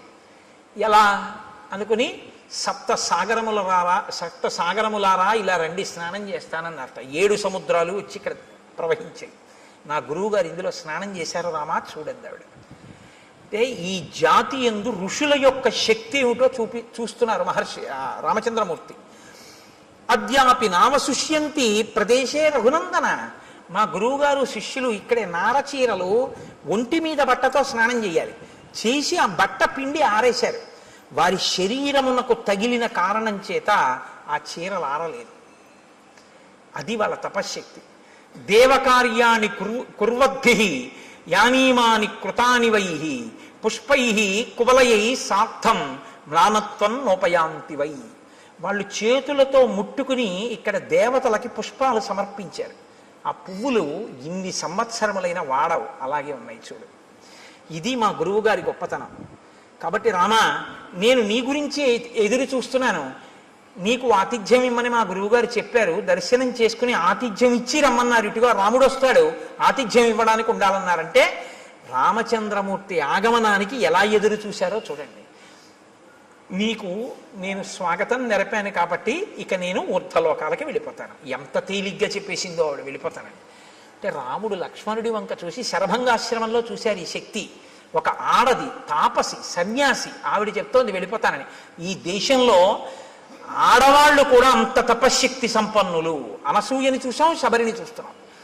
కాబట్టి ఇత్యుక్తా జటిలా వృద్ధ చీరకృష్ణాజినాంబర తస్మిన్ ముహూర్తే శబరి దేహం జీర్ణం జిహాసతి అనుజ్ఞాతాతు రామేణ హుత్వాత్మానం హుతాశనే జ్వలత్సావ సంకాశ స్వర్గమేవ జగామస దివ్యాభరణ సంయుక్త దివ్యమాల్యానులేపన దివ్యాంబరధరా తత్ర బభూవ ప్రియదర్శన విరాజయంతి తం దేశం విద్యుత్ సౌదామినీ యథా యత్ర తే స్మృతాత్మానో విహరంతి మహర్షయః తత్పుణ్యం శబరీ స్థానం జగామాత్మ సమాధిన. ఆవిడ కట్టుకున్నటువంటి నారచీర, ఆవిడ కట్టుకున్నటువంటి కృష్ణాజినాంబరం మొదలైనటువంటి వాటిని విడిచిపెట్టేసేసి ఆవిడ ఏవి కట్టుకుందో వాటితోటే అక్కడ అగ్నిహోత్రాన్ని రగల్చి అగ్నిహోత్రంలోకి ప్రవేశించింది. తన శరీరాన్ని కూడా అగ్నిహోత్రంలో వ్రేల్చింది. ఆ శరీరము అగ్నిహోత్రమునందు తప్తమైపోతూ ఉండగా మెరుపుతీగ ఎలా ఉంటుందో అటువంటి శరీరం కింద మారిపోయి దివ్యమైనటువంటి ఆభరణములు, దివ్యమైనటువంటి వస్త్రములు ధరించినదై ఈయన చూస్తుండగానే నమస్కారం చేస్తూ స్వర్గలోకానికి చేరిపోయి, ఇత పూర్వం ఆమె సేవించిన గురువులు ఎక్కడున్నారో, ఆ గురువుల శిష్యులు ఎక్కడున్నారో అక్కడికి ఈవిడ కూడా వెళ్ళిపోయింది. గురు సేవ ఎంత గొప్పదో నిరూపిస్తుంది శబరి వృత్తాంతం. గురువుగారిని సేవించినందుకు శబరి ఆ స్థితిని పొందింది రామాయణంలో. అందుకే రాముడికి అన్నిటికన్నా ఇష్టం గురుసేవ. కాబట్టి తత్పుణ్యం శబరీ స్థానం జగామాత్మ సమాధిన. ఆవిడ వెళ్ళిపోయిన తర్వాత రాముడు లక్ష్మణుడితో కలిసి సప్తానంచ సముద్రాణం యేషు తీర్థేషు లక్ష్మణ ముపస్పృష్టంచ విధివత్ పితరశ్చాపి తర్పితాః ప్రణష్టం అశుభం తత్వత్ కళ్యాణం సముపస్థితం తేన తత్వేన హృష్టం మే మనో లక్ష్మణ సంప్రతి హృదయేహి నరవ్యాఘ్ర శుభం ఆవిర్భవిష్యతి. ఇది ఎందుకు మనం స్నానం చేయాలో తెలుసుకోవాలి. రాముడు వెంటనేట అక్కడ సప్తసాగరములను ఋషులు తీసుకొచ్చారు కదండి, అందులో స్నానం చేసి పితృతర్పణం చేశాట. చెయ్యగానే అన్నట్ట, మన దుర్దశ పోయింది లక్ష్మణ, ఇప్పుడు నా మనస్సు ఉల్లాసాన్ని పొందుతోంది, నాకు మంగళములు కనపడుతున్నాయి, నా మనస్సు ప్రసన్నమై ఏదో మంచి జరగబోతోంది అని తెలుస్తోంది. ఇంత గొప్ప తీర్థంలో స్నానం చేయడం వల్ల మన పాపం నశించింది అన్నాడు. మీరు చెప్తే ఆశ్చర్యపోతారు. ఒకనకొకప్పుడు ఒక ఆయన చాలా ఇబ్బందుల్లో ఉండేవాడు. ఆయన వెళ్ళి స్నానం చేసే స్థితిలో లేడు. ఎందుకంటే ఆయనకు అప్పటికి ఒక యాక్సిడెంట్ అయ్యి కట్టు కట్టారు. ఆయన చాలా కష్టాల్లో ఉంటే ఒక మహాత్ముడు ఒక ఆయనతో కలిసి నేను వాళ్ళ ఇంటికి వెళ్ళడం జరిగింది. ఆయన నన్ను అడుగుతున్నాడు, ఏమండి నేను చాలా ఇబ్బందుల్లో ఉన్నాను. సాధారణంగా ఇలాంటి ప్రశ్నలు ఏదో ఈయన చెప్పగలను అనుకుంటా, రామాయణం చెప్తావని చెప్పగలనా, ఏదో పాపం వాళ్ళ సంతోషం అడుగుతూ ఉంటారు. ఏం చేయమంటారు అంటే నేను ఆలోచిస్తున్నాను, ఏం చేయమని చెప్దాం, యాక్సిడెంట్ అయింది, కాళ్ళు విరిగిపోయి కట్లు కట్టేశారు, ఏం చేయమని చెప్తే ఏం చేయగలడు అని ఆలోచిస్తుంటే నాతో వచ్చిన మహాత్ముడు పక్కుని నవ్వి అన్నారు, ఎందుకంటే దానికి అంత బాధపడతారు, ఇక మీకేమీ అవదు, పుష్కరం నుంచి సీసాతో నీళ్లు తెచ్చుకు చల్లుకోకండి, కారు చేయించుకుని మీ ఊళ్ళో పుష్కరాలు అవుతున్నాయిగా, గోదావరి పుష్కరాలు, ఒక్కసారి నదిపాయ మీకు దగ్గరగా ఎక్కడుందో అక్కడికి వెళ్ళి ఆ ఒడ్డున కూర్చుని ఇలా వంగండి, కింద కట్లు తడవకూడదు కానీ తల తడవచ్చుగా, గోదావరిలో నీళ్లు తీసుకొచ్చి సంకల్పంతో మీ తల మించి కంఠం తడిచే వరకు పోసుకోండి, తడిబట్టతో ఒళ్ళు తుడుచుకుని ఇంటికి రండి, మీ దరిద్రం అక్కడతో పోతుందన్నాడు. మీరు నమ్ముతారా? నేను యథార్థం చెప్తున్నా, రామాయణం చెప్తూ. ఆయన నిజంగా వెళ్ళి ఆ పుష్కర స్నానం చేశాడు, అంతే. ఇవాళ ఆయన ఎంత సంతోషంగా ఉన్నాడో, ఇక మళ్ళీ ఆయన ఏమీ పట్టుకోలేదు. తీర్థస్నానం అంటే ఉత్తినే రాలేదండి, మహాత్ముల యొక్క సంకల్ప శక్తితో వచ్చాయి. ఒక గోదావరి ఉత్తినే రాలేదు, గౌతమ మహర్షి యొక్క తపఫలం. అందుకే నదులు ఎక్కడెక్కడ ఈశ్వరుడు ఉంటే అక్కడికక్కడికి వెళ్ళి చుట్టుకుంటాయి. ఎవరి దారి నేర్పారని? కృష్ణమ్మ ఉంది, విజయవాడ కనకదుర్గమ్మని సేవిస్తుంది, మంగళగిరి వెడుతుంది, అమరేశ్వరుణ్ణి సేవిస్తుంది. అక్కడి నుంచి ఎవరు చెప్పారని? శ్రీశైలం వెళ్ళిపోతుంది, ఆ లోయల్లో వెళ్ళిపోయి అక్కడికి వెళ్ళి ఆ పాతాళ గంగా జలమజ్జన నిర్మలాంగా భస్మ త్రిపుండ్ర సమలంకృత పాలభాగా గాయంతి దేవముని భక్త జనాభవంతం శ్రీమల్లికార్జున విభో తవ సుప్రభాతం అన్నీ వదిలిపెట్టి శ్రీగిరిని చుట్టుకుంటుంది. దానికి ప్రదక్షిణం చేసి వెళ్ళిపోతుంది. ఎవరు నేర్పారు నదికి? ఆ నదుల గొప్పతనం అవే. అవి ఈశ్వరుణ్ణి సేవిస్తాయి. ఋషులు తీసుకొచ్చారు వాటిని. మాకు దక్షారామంలో సప్తగోదావరి అని ఉంది, ఋషులు తీసుకొచ్చారు. దాని స్నానమే, దాని ఫలితమే. కాబట్టి రాముడు స్నానం చెయ్యగానే ప్రసన్నుడయ్యాడు. స్నానం శక్తి ఇస్తుందా అండి అంటే నువ్వు ఆ నమ్మకంతో చేసి చూడు. నీకు టాబ్లెట్లో ఏ కంపోజిషన్ అందులో ఏముందో, నీకు విరేచనాలు అవుతుంటే నీకు ఏ సూక్ష్మ క్రిముల వల్ల వచ్చాయో, ఇది వేసుకుంటే నీ రక్తంలో ఎలా కలుస్తుందో, ఆ బ్యాక్టీరియా ఎలా చచ్చిపోతుందో నీకు తెలిస్తే చచ్చిపోయా? డాక్టర్ గారు 3 పూట్ల వేసుకోమన్నాడు, వేసుకున్నావు, చచ్చిపోయా లేదా? విరేచనాలు తగ్గాయా లేదా?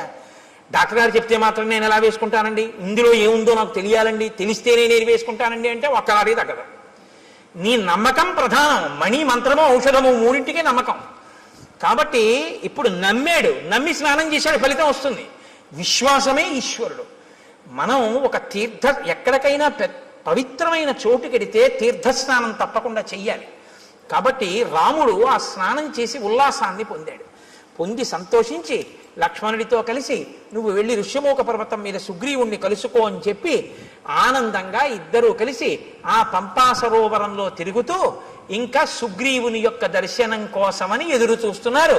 రేపటి రోజున మహానుభావుడు హనుమ, సుగ్రీవుడు ఆ వానరుల యొక్క దర్శనం, సీతమ్మ తల్లి జాడ కనిపెట్టడం వైపుకి కథ తిరుగుతుంది. ఇక్కడతో అరణ్యకాండ పూర్తయింది. కాబట్టి మనం ఒక్కసారి రామనామం చెప్పుకుని 11 పర్యాయాలు సంతోషంగా తర్వాత మంగళహారతి ఇచ్చిన తర్వాత ప్రసాదం స్వీకరించి బయలుదేరదాం. నారదాది మహామునీంద్రులు నమ్మినది శ్రీరామనామము,